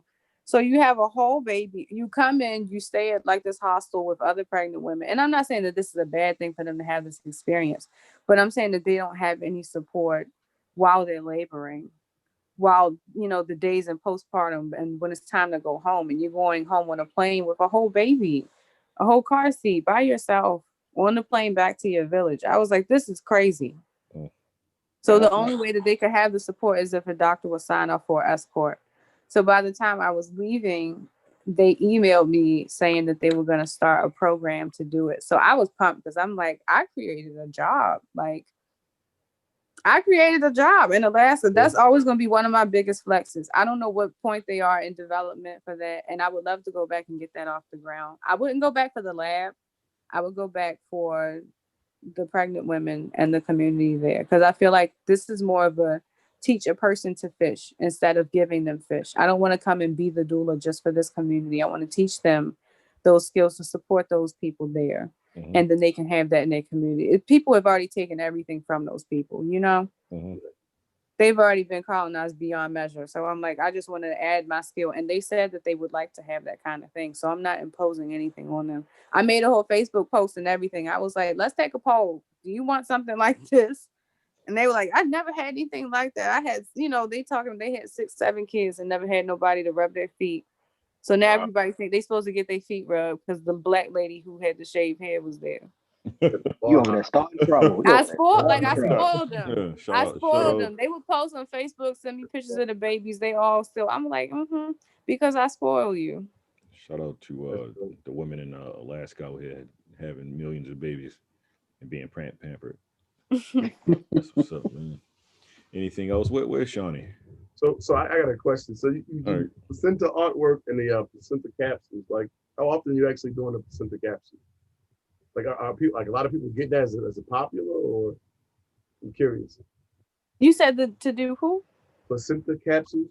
Oh, placenta encapsulation. So I'm going to offer that as a service. I do have some clients back home. So actually, when I finish this contract up here in Vermont, I'll be done in March, and I have some babies back home in Baltimore and in Philly that are coming. I don't know which of the moms wants placenta encapsulation. I have a training for it, but I haven't been able to do it yet. I think it's an amazing, amazing, amazing thing to do. I encourage women to do it. I thought it was weird. A lot of people don't really think about like that whole concept of eating or ingesting, something from your body. Right. But what I love about it from a biological perspective is like women or people who can get pregnant. Like the fact that you grow an organ during pregnancy is just wild to me. You grow a whole separate organ, like a whole body organ with its own blood, like everything. It has its own function. You ain't got to do nothing. It's built in. You grow an organ in pregnancy. And then if you choose to, because other animals in nature do so after birth, eat it to replenish the nutrients that you just lost from having the whole baby. That's wild to me. I'm sorry. Like, I think that's dope. So... No, I agree with you. I was just kind of curious, like how often people are actually, getting this. There's definitely a market for it. There's definitely a community for it. The woman who I got my training from has a whole group, and there are women all over the place who are taking her trainings and doing encapsulations. Some people do a smoothie. I can see why the capsules would be an easy option because you can take it like, sea moss or vitamins or whatever. Otis' face is sending me out of here. I knew you was about to ask me something. I want to add something. This sounds interesting. So do people also save placenta for what is that, embryonic stem cells as well? Like hold on to them for, in the event that the fetus grows up and develops anything, you can use those stem cells in order to assist with whatever health issues that the embryo may develop as it gets older. People do that. People also bury it and have a ceremony, and they have a tree. They plant the tree, so that tree is that child's tree, or like a bush or something. I would do something like that. Like I would save a portion and like have like some type of plant life because it's full of nutrition, obviously. But yeah, people use it in different ways. Yeah. The stem cell thing, I think, is has not yet been tapped in the way it could be because we know that people are money hungry and very, very greedy. But that's a whole nother rabbit hole. Yeah, because it's very expensive for the stem cell. It is, and the fact that because you have to pay for storage. The maintenance of the storage and the fact that it has so many implications and things that it could cure or fix or be a remedy for. Yeah, they don't want to fix. It's not in the right hand, something powerful like that. It's just not in the right hands. Also, and this may be and I get why it would gross people out, but not just embryonic stem cells from placenta, but the cells that are shed from the uterine lining when a person who can menstruate has a menstruation cycle is the same thing, because those cells are rich and full of nutrients and cells that are supposed to support a new life. So when they don't get used and we get, terrorized every month or whenever you have a period, it's like those same cells that could be in the placenta for stem cells, they serve the same purpose. So there's some research being done on that. Her menstruation, she will pour that back into her plants. And they were probably living good. Wait, what you say, Shawnee? Someone's putting somebody did what? I wish I could see y'all faces. It's taking me out. What you say, Shawnee? The blood from her period, she pours it back into her plants. Are our plants healthy? Are they going well? They're probably living good. Yo, you said that with confidence too. They probably living good. I don't think I want to eat from that apple tree. I don't want that apple tree. If they getting stem cells, they probably living good. They living lavish. Okay, all right. Well, shout out to those plants, man. Look, listen. Y'all faces are taking me. That's a lot. Fucking plants are carnivores. Always eats her placenta afterwards because labor is taxing and she lost nutrients. You'll see that's why after they give birth, as soon as they give that baby is out, they're eating it. It's essentially the same thing. Yeah. But see, I don't want mine as my body temperature. I'd rather have it in my sea moss capsule form. I mean, yes.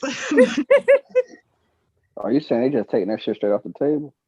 What? I mean, I'm not built like that. I applaud people who are. I'm not Walking built Dead like shit. That's some Walking Dead shit.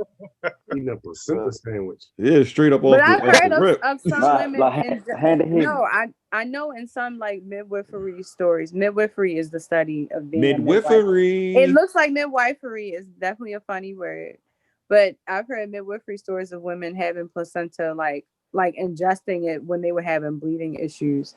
I'm like, oh my gosh, that's like you like.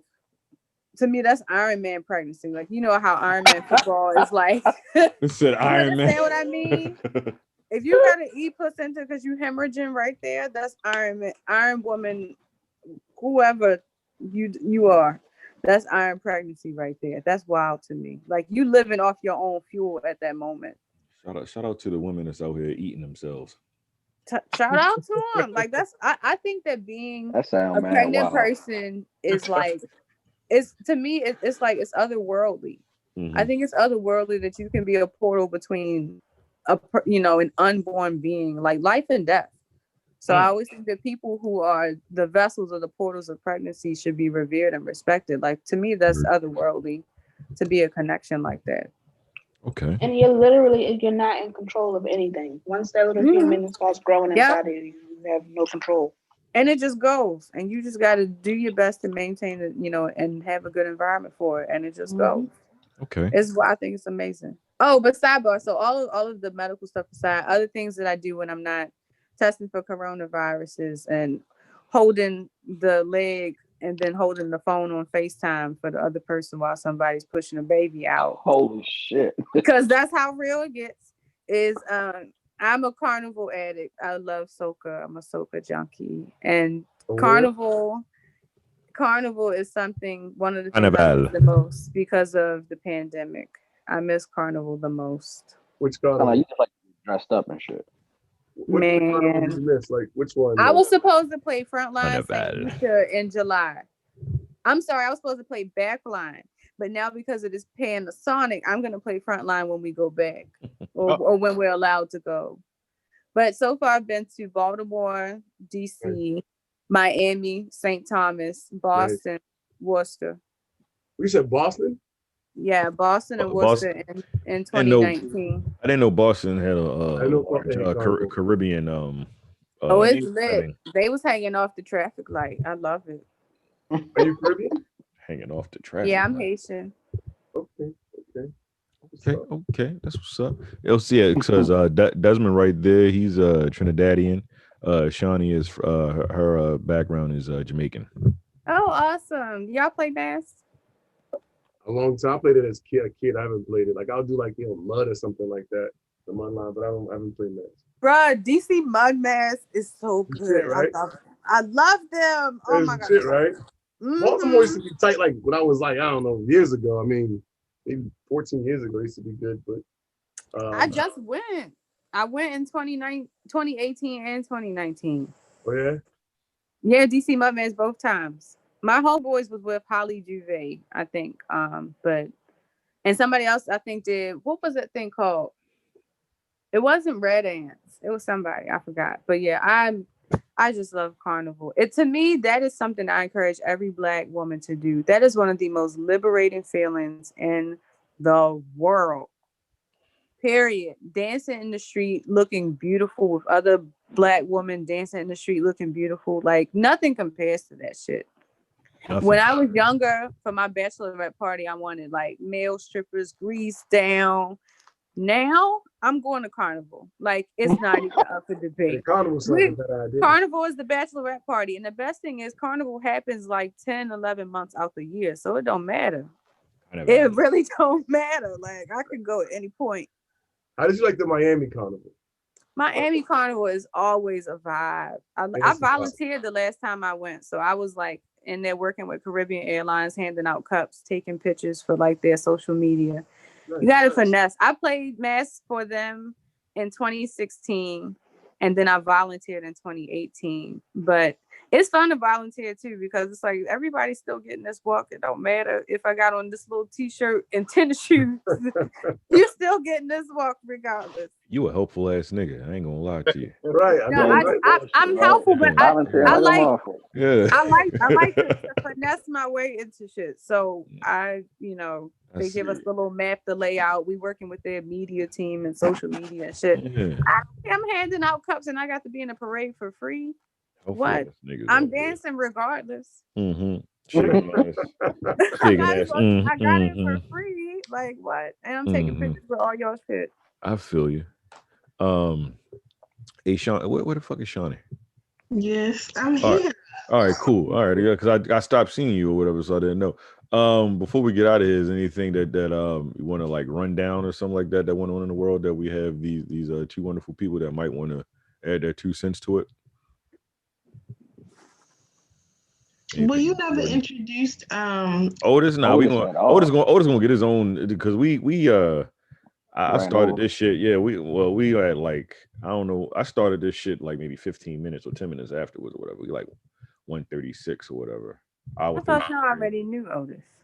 No, we know Otis, but the niggas, other people, he coming on the show. He gotta say what the fuck. The listeners don't know. Yeah, they don't know that nigga. Yeah, I'm like, damn, we about to get off. I just got on this movie. No, Otis, then I saw Desmond. All I saw was stars and a beard. I said, you look like an intergalactic Santa Claus out this motherfucker. No, man. He has that cosmic ass background. No, I mean, hey, man, if you want to stay on, you want to say some shit, y'all go ahead. You want to talk? Otis, go ahead, man. Hey, look, man, listen. Hello, what happened? No, I was going to say something. All right, I was going to introduce you real quick and shit. Oh yeah, go ahead, do your thing. All right, now we got brother Otis. Go ahead. What's up? What in the fuck is going on? Hey, brother. Motherfuckers is late to the motherfucker. Look, this nigga's a nut. Look, listen, we got brother Otis on here and shit. Hey, brother Otis, what do you you see, I don't know how to interview Otis and shit or like ask this nigga questions because like. Hey Otis, man, what you got going on, man? Like, what you got going on that the people might be interested in? What's something you want us to know? Yeah, thank you because I'm like, it's Otis. I know, right? Shit, I do a bit of everything for real. So, I do internet radio. Everybody calls it a podcast. So I want y'all to come on too. What's the name of the show on the internet radio and how can people listen to it? All right, so it is called Anika Tells All. And it is through the Worldwide Flavor Network, which is an internet radio station. You can find us on Facebook, basically every streaming platform, on YouTube, on Thursdays at 10. Outside of that shit, I do stand-up comedy. I write movies. What else do I do? I just got out the military. So go Army and shit like that, I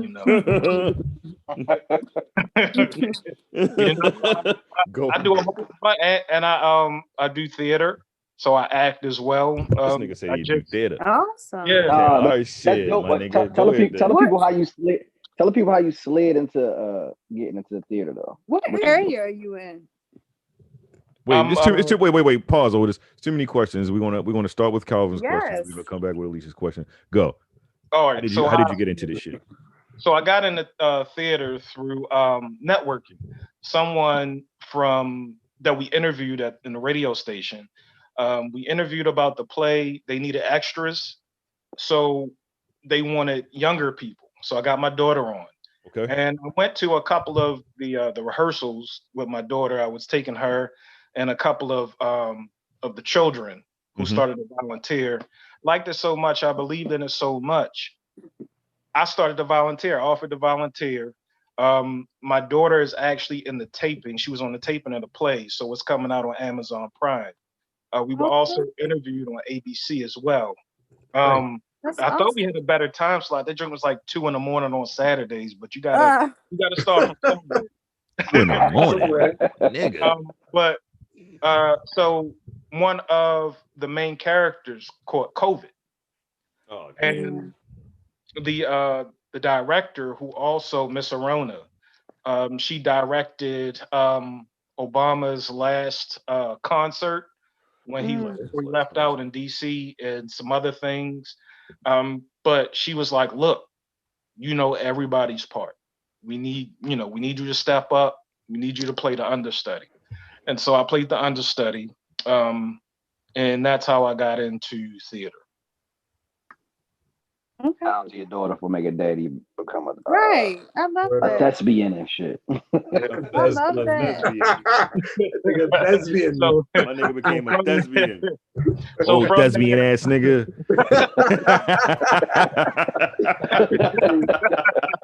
Simple. Yeah. All right, now now Alicia had asked a question. We going. All right, go. I was asking where you're from. You said that you did it through networking, and what theaters have you worked with? Because I know some folks are arena players. What was the theater? It was off of down. Where you from first, Otis? Oh, I'm from Baltimore. Oh, okay. My nigga pronounced it with a T. Shout out to hometown. What part of town you from?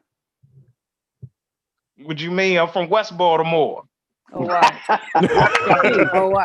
Oh, why? What you mean? He said, "What you not too far from Boston Killer." Boston Killer. That's because she's from the East Side. Oh, okay. No, I'm from over east. Oh, I'm sorry. Over east. What the hell is the difference? What it is, dummy? It's definitely different. What it is, dummy? It's fuck it is, dummy. Fuck it is, dummy. Fuck it is, dummy. I don't know. Yeah, Fuck it is, dummy. Fuck you doing short show with your dumb ass. What? The hell just happened? Baltimore came out heavy just now. That's what's up though. So you said you work with which ones? What is that on off of You talking about Center Stage? No, it wasn't Center Stage. Do you know where the Valley Fitness is downtown? I'm sorry, the Merit Athletic. You ate yourself like a bitch. You just ate. I know, right? The nigga said Valley Fitness. What theater is near the Mac down there? I know what theater you're talking about. Yeah, where the McDonald's is. I know exactly what not theater McDonald's, the Dunkin' Donuts, right? Yeah, it's the Dunkin' Donuts right there. I know exactly. You mean where Five Seasons used to be? Who? Five Seasons used to be right there. I don't know what Five. It's a Baskin Robbins next to that. Yeah. That's it. Five Seasons used to be right there. Yeah. What's like Five Seasons? Corner, right? Five Seasons was a legendary open mic poetry jam session type shit in Baltimore. Long running. Well, I thought it was like a such pizza shop. Beautiful time. No, it was such a great time. Like clubs and all that shit in there. Yeah, it was like a beach down there. open mic poetry lounge. You would have loved it. That was some good times, man. You do poetry? I used to live at Eden's on a Tuesday. You hear me? You hear me? Poetry night at Eden's, open mic. Yeah. Organic Soul Tuesdays, OST. I used to be in there all the time. Them and Five Seasons. You never been in there, Calvin. You never been in there and heard no poetry. All Nah, right, there goes the winter. I ain't know. There goes the winter. I never been to Eden's when not when they did the open mic shit. I did. Oh, word! They probably do that shit on like a Tuesday. It was Tuesday. It was Organic Soul Tuesday. Oh shit! See, nah, nigga. We did Eden's. We did Eden's when it was a lounge, a party. Yeah. It was like when they moved them tables out the way. Yeah, we wasn't in there for. That's when we was in there. We wasn't in there for the Natural Sisters. We was in there for the sisters.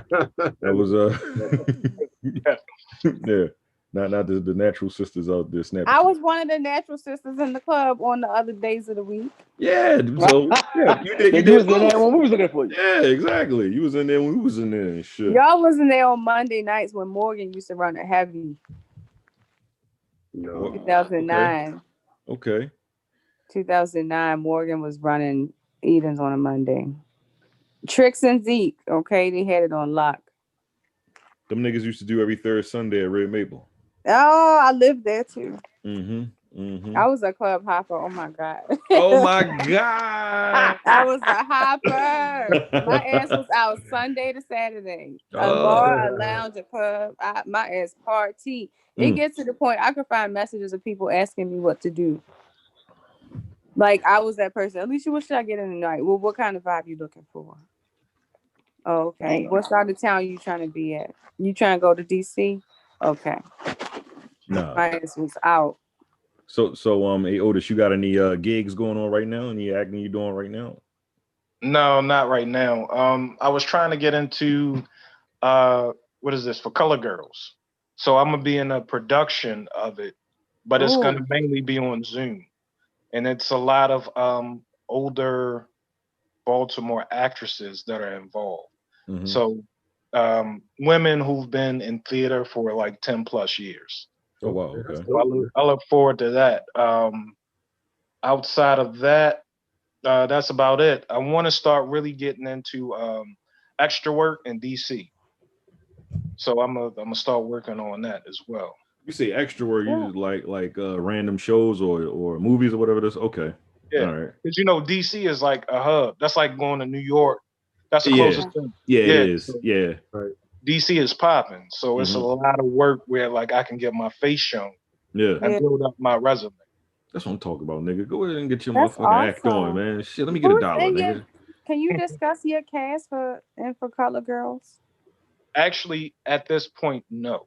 Got your ass. Yeah. Because I'm like, I know some actresses. Because I'm like, I know some actresses that's been on the scene. So I'm like, I wonder if they in it. No, so it'll be the same production group. But some of the actresses have been picked. They're still working on some of it. So I won't really even find anything out until like February, the end of February. Okay. So that's when things are going to start getting in gear. Have you done extra work in Baltimore? Because I used to live in Mount Vernon, and they were filming House of Cards back then. Like they were blocking off everything, and you know what's his name messed it all up. Kevin Spacey. Yeah, like when I found out, I was like, "Dang, I've seen them people filming." Like, that's wild to me. Yo, and it was always people around there. So Kevin I was Spacey, wondering. that nigga was a whole creep. Yeah, like it was really unfortunate because those people like depended on that work. So I don't know. Have you worked on projects like that around town, or this DC is going to be your first venture into doing it? DC will be my first venture. Oh, awesome! That's really good. That's a rich market too. Yeah. But I'm kind of getting connected to a pretty good network of actors and people in theater. So it's a blessing. It's a blessing. Good. My daughter just completed. So through the production, my daughter got offered an internship with Johns Hopkins. She's about 16, so she just completed writing, directing, producing everything.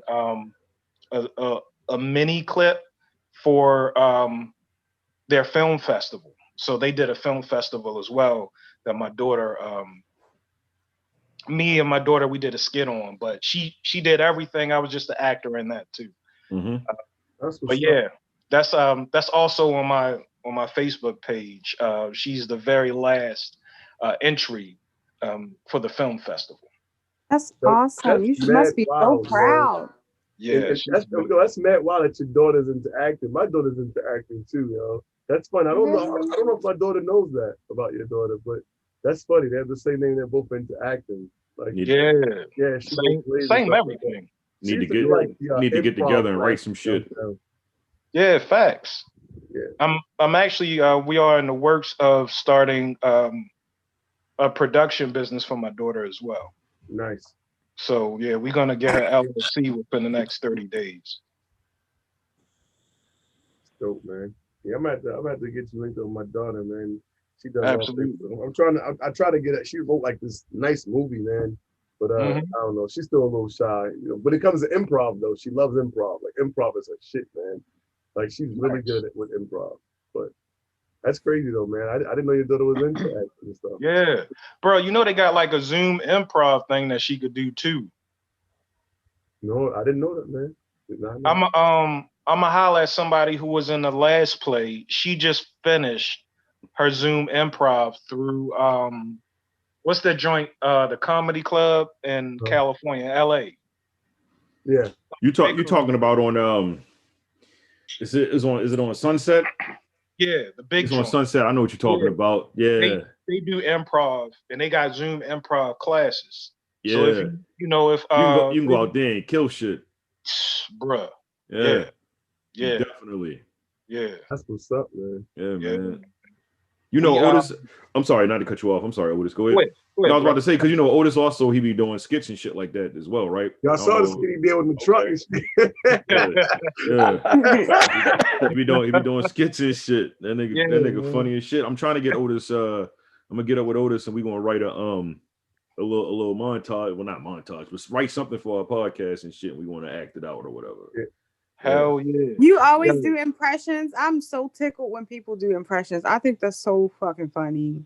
I mean, I could do one or two, you know. I think Jamie Foxx is one of my favorite. Like when it comes, that man is like, he is a monster. He does not miss. He is a monster. Yeah, just spot on everybody. Yeah, like you could tell, like in his mind, he does when he talks to people, he studies them. He studies like their mannerisms and everything. You couldn't tell me he wasn't Ray. Right. Oh yeah. Wait till he does Mike Tyson. I'm so pumped. I'm pumped for that. Because he was already teasing him and imitating him before. So to see him in character, I'm gonna fall out. Yeah. I just know I'm gonna fall out. It's gonna be so good. I'm proud of him. And Soul has the most streams of any Disney Pixar. I'm like, I don't understand why these companies not catching on that when you partner with Black people and you make it relevant. When you make it relevant, when it's real content and not us shucking and jiving and having our asses kicked. Yeah. And you make real relatable stuff that just shows Black people in a regular ass relatable way. It works out for everybody. And I don't understand why they still haven't caught that on. Every time they partner a Black person with a major empire, it takes off. And it's not the empire because the empire was already existing before us. We take stuff to levels that they never imagined. And I'm like, what's not clicking? Like, what are y'all missing? Facts. What's not clicking? Facts. It should not be. I'm tired. And anytime, and I'm not gonna go on the angry racist tangent, but no, fuck that. Fuck it. Go off. But what you mean? Like I really, anytime I see First Black, I side eye the company, but I applaud the individual. Why are we still having First Black? You can't tell me that there's no pool talent for whatever it is. It don't matter how obscure it is. It's because we don't know about it. There's no reason for there to be First Black anything. Like, why? Because a white man holding us down. But what?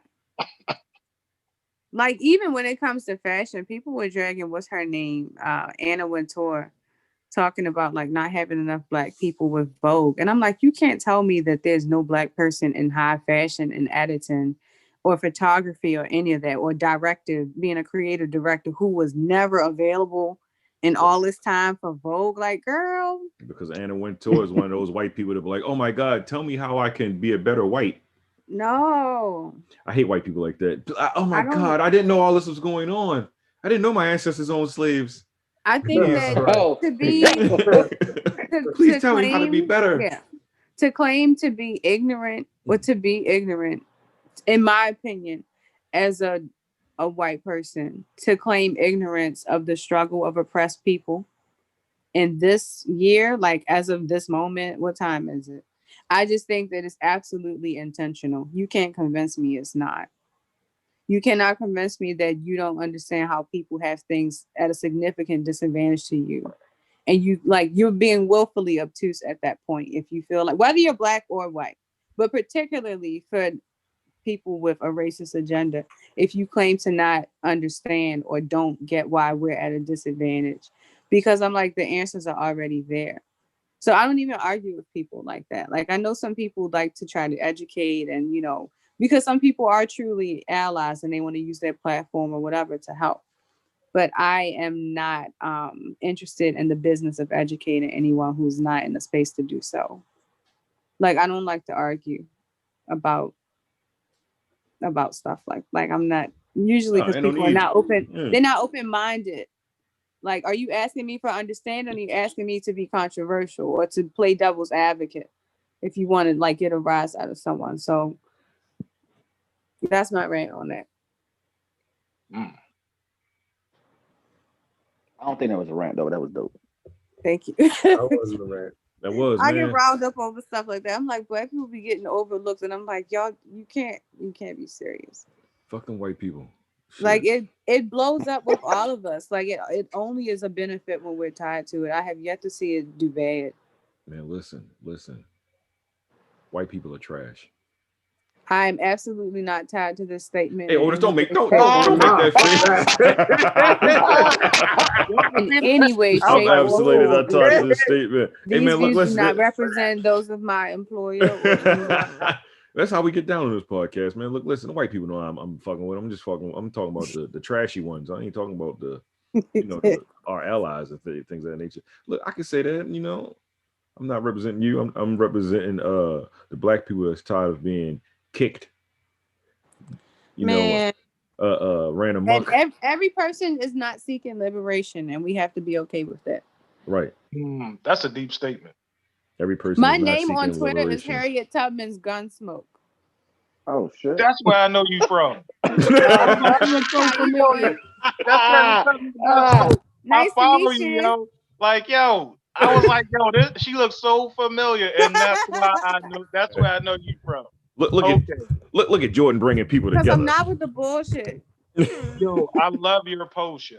Because I'm not with the bullshit, bro. Yeah, I'm not. That's why. Man. I'm not. You had some dope posts on Twitter. See, so you're not for the white people shit then. I'm not for the, like, if Harriet Tubman had to fire her gun, you best believe it was in the name of freedom and liberation. You goddamn right. Shit. Period. So no, I'm not with the bullshit. Wow. Hey, what's your name on Twitter? I didn't even realize. Well, Otis, what is your name on Twitter?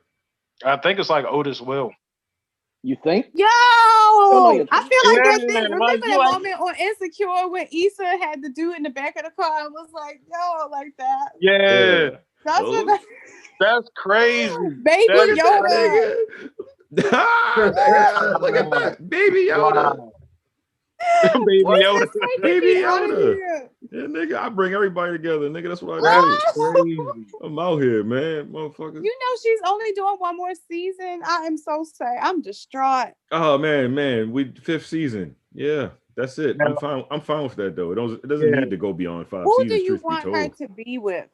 I know everyone has their own view. Who Issa is best with? I want her to be alone. Hey. What?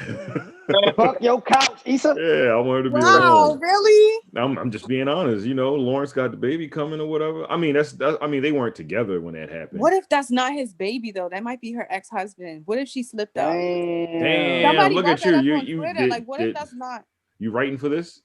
No, but I like something juicy if it's gonna be the last season. Oh, Shit. okay. All right. So you think it's gonna be the nigga with the strong face? What's the nigga with the strong face name? What's his name? Daniel? I'm Daniel Hive. Okay. Homie with the strong face. That nigga was in I love him. That nigga was in what movie was that? He was in I know Purge. he was in. It was like a military monster type thing, right? It was the Purge. I can't watch stuff like that. My nerves bad. Oh man, it's a good, shit. movie. Hold up, you can cut motherfuckers open. I know, right? My nerves bad. Hey, you can't watch a fucking movie. When I tell you, people give me the blues. He said, "Oh shit!" Over that all the time. I process literally blood, urine, stool, cerebrospinal fluid, joint fluid all day. A movie with people getting shot, like Saw. I walked out the movie theater. I cannot take blood and gore. Like, listen, Saw is a little disgusting at some point. I can't take slasher films. I can't take none of that. I was shook when I saw Us. Like my heart rate was off the charts. You said Us. No, I'm soft like wet flowers, yo. Like I can't. My nerves I think it was just bad acting when you watched Us. That's all. I think it was the bad. What? No, I was shook. Their body language had me fucked up. Yeah, that's what I'm saying. The bad acting when they had the orange suits on. The Other World people was whack. They was corny as shit. Regardless, I can't do sorry, Otis. Look like you like that movie. I am Daniel Hive. Garbage. So she want. What you about to say? No, I was saying I'm Daniel High, but I'm selfish. I don't think they're good together. I just think he's the most handsome out of her boyfriends. Oh, I ain't got no fight. I ain't got no dog in that fight, but I'm Team Lawrence. You say you got no dog in that fight? Why you Wait a think minute. you Lawrence High? He can't. I ain't no Hive. I ain't part. I said, Yeah, you Lawrence Hive, yo. We ain't no buzzing Hives. over here. Yeah, we coaching. I got a clipboard out like, hey, you want to screen, pick play, Lawrence Y'all, to the whole leg up. You say you Team Lawrence? Yeah, Team Lawrence. All Y'all right, know man. I'm Team Lawrence. I've been Team Lawrence when the show first came out. I'm team TSA dude that she was having sex with. Oh, TSA. Man. I'm team him and shit. Yeah, TSA weed Bay and was snacks. holding her down though. That's what I'm saying. Yeah. That shit was so fucking funny. No, seriously, if I had to pick somebody. Yeah, what hive, Otis? What'd you say? What hive? What hive are you in? Well, I ain't watched Insecure. So I saw all of season 1. Then I was like, yeah. Really? Do you watch any of the shows that the local actors are in? Because I watched some of their series. What local actors? Like, so I've been watching Project Heat Baltimore. Uh-huh. The fuck is that? That's the most recent thing. So Project Heat, Where are you watching it first? It's on YouTube. What are you watching? Okay. Okay, YouTube. Okay. Project Heat won like an award for best like new series, but it's called Project Heat, and it's like the Wire version of the New York drug trade through Baltimore and Atlanta, and it's real, but it features, so it's Project Heat that's in New York, Project Heat Baltimore that's in Baltimore, about the NY pipeline running down here.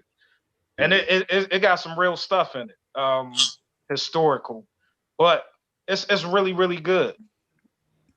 And it features, on my show I've interviewed half of the cast of Project Heat Baltimore. They got 2 seasons. Okay. Who are the people in it? I wonder if I recognize any. Guy by the name of Rock. Rock. Yeah. What? No, not Charles. Charles Dutton Rock. No, right? You did a show with Charles S. Dutton? No. No. We was the trash man and shit. Who else? Dr. Wagner. She's like a psychologist. Who else? Shout out to all these local people. Yeah, so it's like a lot of local people. Features a lot of New York people too. But I don't really remember their names. Niggas from New York State coming down here getting work. Right. Yeah. And it's some real. What's so crazy about it? It's some real stuff that happened about like big time dude in the projects. Him and his wife and his family running like a whole operation down here. The wife set him up to get killed because he was like on the low gay, and he was gonna leave. He's like jail gay. What the fuck? That nigga said he jail gay. What does that mean? I don't know that mean. When he in jail. Come on. I didn't watch Atlanta because they talked about it on Atlanta. Remember? Yeah, in Atlanta, like you like booty on the outside, right? So dude was jail gay, and they had him killed. Yeah. He was screwing his wife's male cousin. Hey, yo, oh lordy, that's a sick ass show. Wow. Like that's not from a show. He said that's based off of like that's real messed shit. up. Yeah, no, that's real shit though. Wait, no, so I mean it is. I don't. Like that's some Omar shit. What the fuck is that nigga was gay. He wasn't in jail. No, yeah, Omar was just gay. He was Omar was, but like the dude like was jail gay, but it's real interesting. You gotta stop saying jail gay. That shit. You gotta say jail gay. That's just so. No, you gotta say it so you paint the picture. Are you saying the guy was down low? Yeah, he was down low. It wasn't too down low. He was fucking his wife's cousin. Yeah, that wasn't in jail. That was down low. That ain't down low. That's out in the open. No, down low means that he doesn't live that way. Like publicly. That's not his public persona. He's not. When when they would go like make transactions and make runs up north, he would take his wife's cousin and they would like really, you know. Okay, all right. Anyway, here we go. What other shows? What other shows? The fuck is going on? You about to go into detail? The face got close as shit to goddamn camera to change the subject. This nigga trying to go into detail. We don't need that. I was asking what the series was about. Because you can answer that. No, it's not about that, but it's about the drug trade in Baltimore. All right, and the New York there we go. Yeah, it's really about the New York fight. Yeah, all right, cool. And what is it called? Project X? What? It's a movie. Project Heat Baltimore. Oh, See, he and X because he's saying it's X-rated material. Yeah, that shit. Wow. I hope Project Heat. Yeah, okay. No dick sucking in this. I know some of the. No, you don't see none of no dick. All right, cool. I don't want to see none of that shit. How long the episodes? Season 1, I want to say it's about 10 episodes. Season 2, about the same. It was on YouTube. How long are they? How long Yes, are the on episodes? YouTube. Yeah. Okay. An hour. What, like every episode is an hour. Episode. Okay. Yeah. And shout out to my man Kyle. So one of the actors in season 2, Kyle, he went to Milford. But he was 03.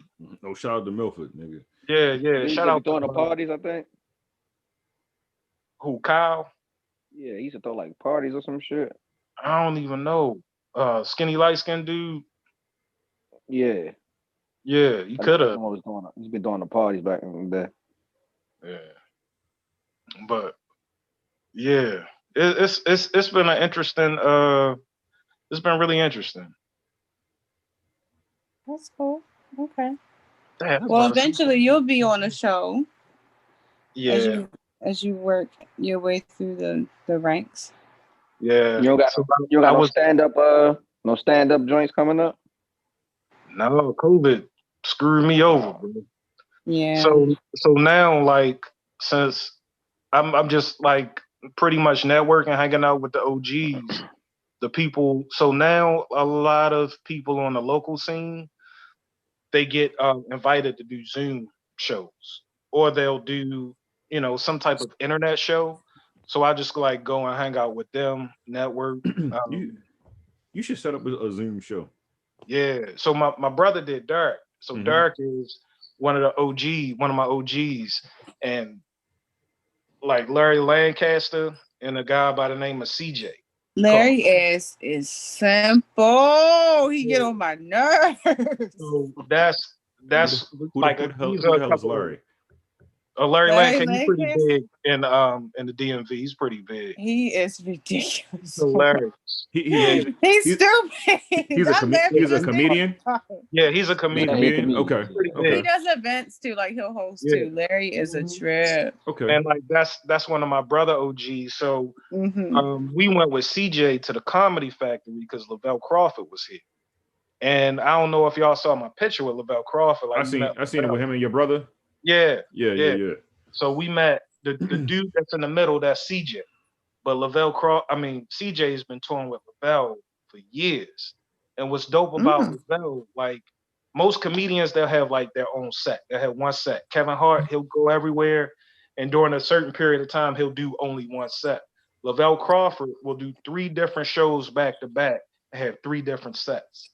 Wow. That's how brilliant Lavelle is compared to a lot of other comedians. Wow. Lavelle's hilarious too.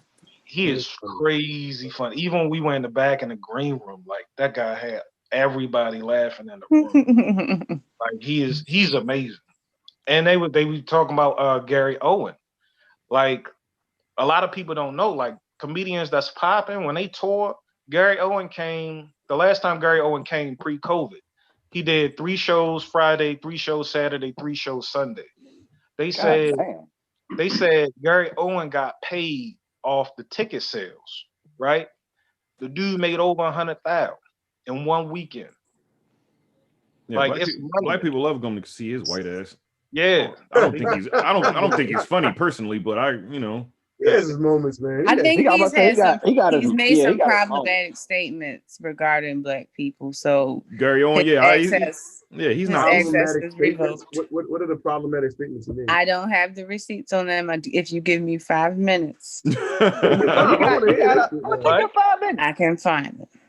All I know is that he's made problematic statements in relation to Black people, and he's minding Black folks' business, and we don't like that. I think he does that because he has a Black wife and he got Black kids, and it's not his place still. Yeah, So, I agree with you.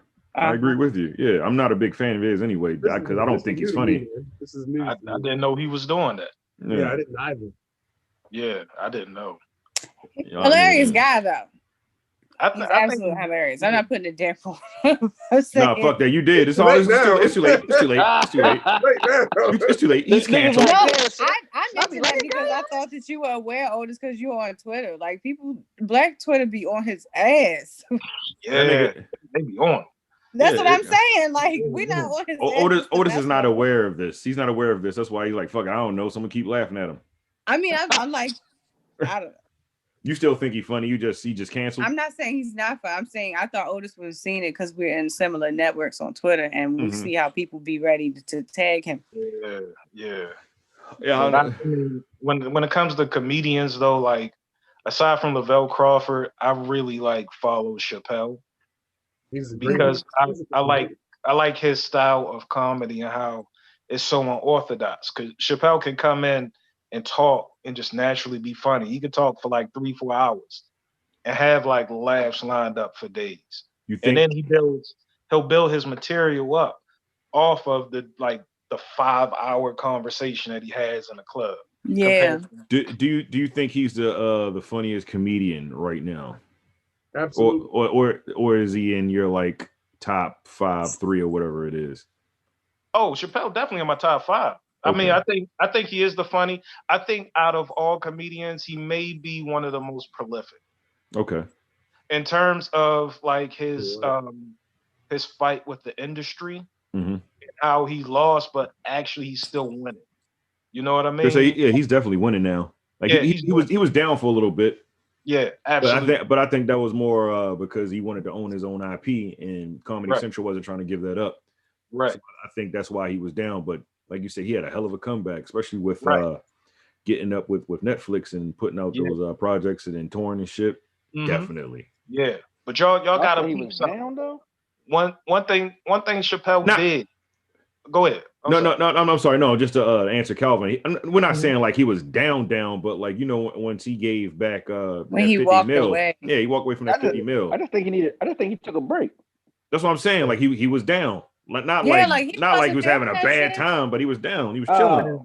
He was. Yeah, let's not use down. I wouldn't say down though. Down is like probably the wrong word. Yeah, down. Downtime. What you want to say? All right, we can say take a break then. We'll take a break then. That's fine. Yeah. But like when it comes to what do you call it? The interest of networks. Like you've never seen an African American comedian go to a network such as Netflix and say, I didn't get paid off of that. And I'd like for you to take that down.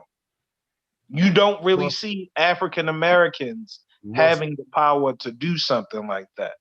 Absolutely right. Especially in the comedy world. Because they'll cancel you quick. Corporate America will cancel you quick.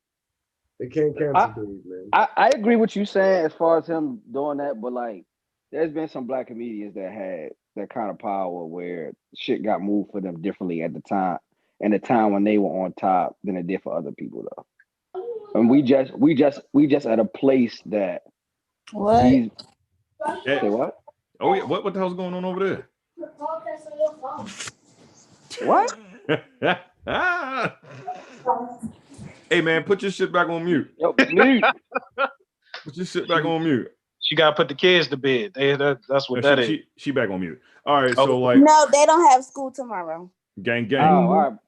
What about you? You was going off. Yeah, but, she was. Take your ass to sleep. I was saying there was other comedians. So like for me, like Bill Cosby had his time where he things got moved in his favor. Eddie Murphy. A bad example. Richard that was a terrible fucking example. How's that a bad example? Tried that one though. That's a bad example. So y'all, I gotta flag that. What time we at? Don't flag that, man. Let Bill live, man. What you mean? You can't take his history away, my nigga. What history? What history? What did he move? Bill, man. What you mean? I'm serious. I'm asking. What did he move? The Cosby Show. What about it? What I'm saying to you is like how he was saying that Dave Chappelle was the most influential black comedian. He was able to go to Netflix and say, "I'm not getting paid off for this," and then move. What I'm saying is there were other black comedians before him that was moving shit that black people wasn't able to do at that time when they were on top. There wasn't no black people had no own show that he wrote, produced, and had an all black cast. He didn't. He had multiple shows on TV at the time, and was doing stand up, and was acting, so he was doing a bunch of different stuff. I think I understand what you're saying, but I think you and Otis are trying to. It's two different points. Yeah, two different points. But I already said that it's not in the same vein of what Dave Chappelle did by going to Netflix and saying. I said, but there are other comedians that were doing things in a similar fashion for their time, though. So like you can't Dave Chappelle can't get to where he's at doing what he's doing without those people going through whatever they did at their time to do what they did. But for this time, everything Otis is saying is correct, though. I'm gonna disagree. I am too, yo. I'm gonna disagree. No one did it how Dave did it, yo. Like, you know, and I love Bill Cosby and Richard Pryor and all those, even Eddie Murphy. Like, you know what I mean? Those guys went through things.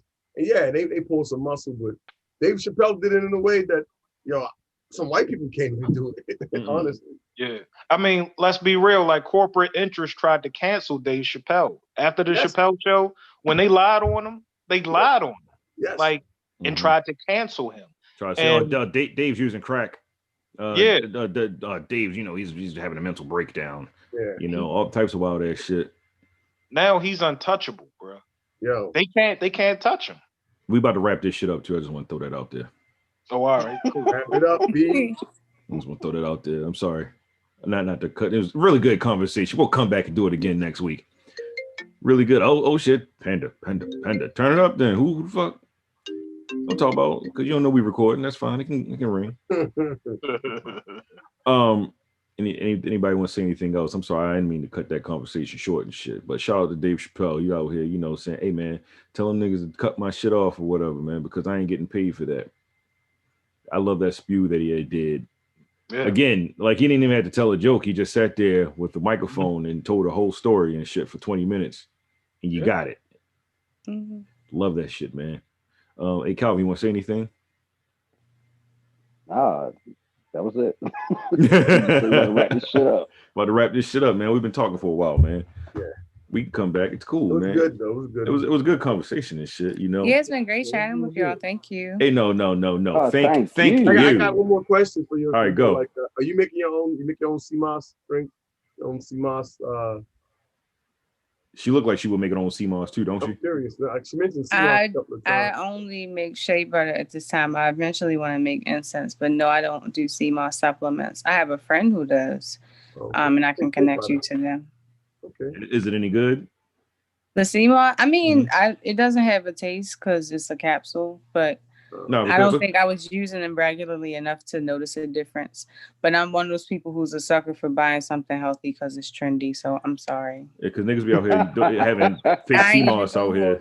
No, I was cool, like, man. "Ooh, CMOS, my homegirl selling it. Yeah, girl, give me something." Like that's what that was. All right, cool. Desmond, you got anything to say? No, that's it, man. All right, cool.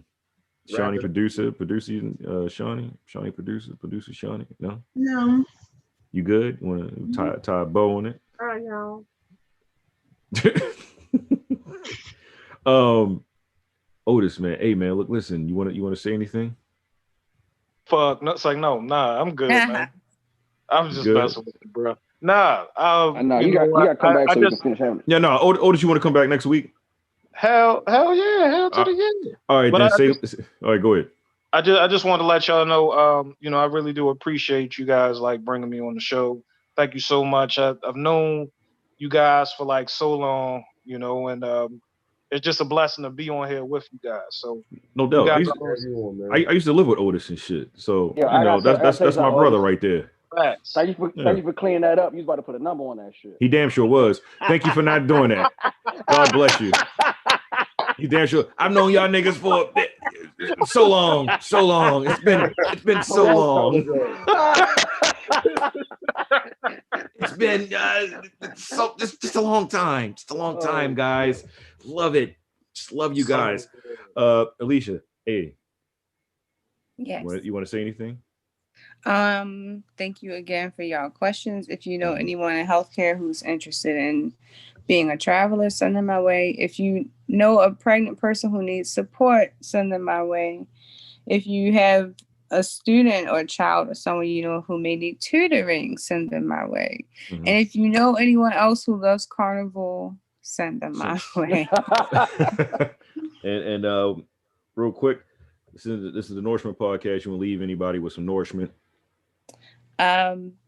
Yes. I will say 95% of the stuff that you worry about does not happen. A strong 95%. And if you go by those numbers over your life, most of the stuff you worried about has never come to fruition. That means you should start focusing on imagining the best outcome. Damn. Okay, that's deep. And that's a word to myself too, not just to y'all. Man, look, blessings, man. We're gonna leave it like that. Hey, man, this is Nourishment Podcast. Follow us on IG. That's at the Nourishment Podcast. Email the nourishmentpodcast@gmail.com. It's been a blessing, man. This is a great episode, man. Love it. Very nourishment-y. Got a lot of flavors and shit like that. Love it. Otis, we're gonna see you next week, my man. Hey, I'm about to go ahead and end this shit. Hey, Desmond, did you write that word down for the episode first? What's that? What she your said? Body clock. Yeah, your body clock shit. Circadian rhythm. No, fuck that. Wow. You got to text that to me. I don't know. I can't spell that shit. You got to text that shit to me. Oh, nigga, Otis know what it is. Nigga, Otis smart. You a smart nigga. So I brought it up because I work night shift. So on my off days, I keep the same schedule. No, so Otis can listen. No, Otis can listen back. No, Otis can listen back. He can listen to the podcast tomorrow. you ain't got to break it down for him. Yeah, I'm ending it. This is the Nourishment Podcast. This is the Nourishment Podcast. Thank you for listening. God bless. Good night. Desmond, hit him.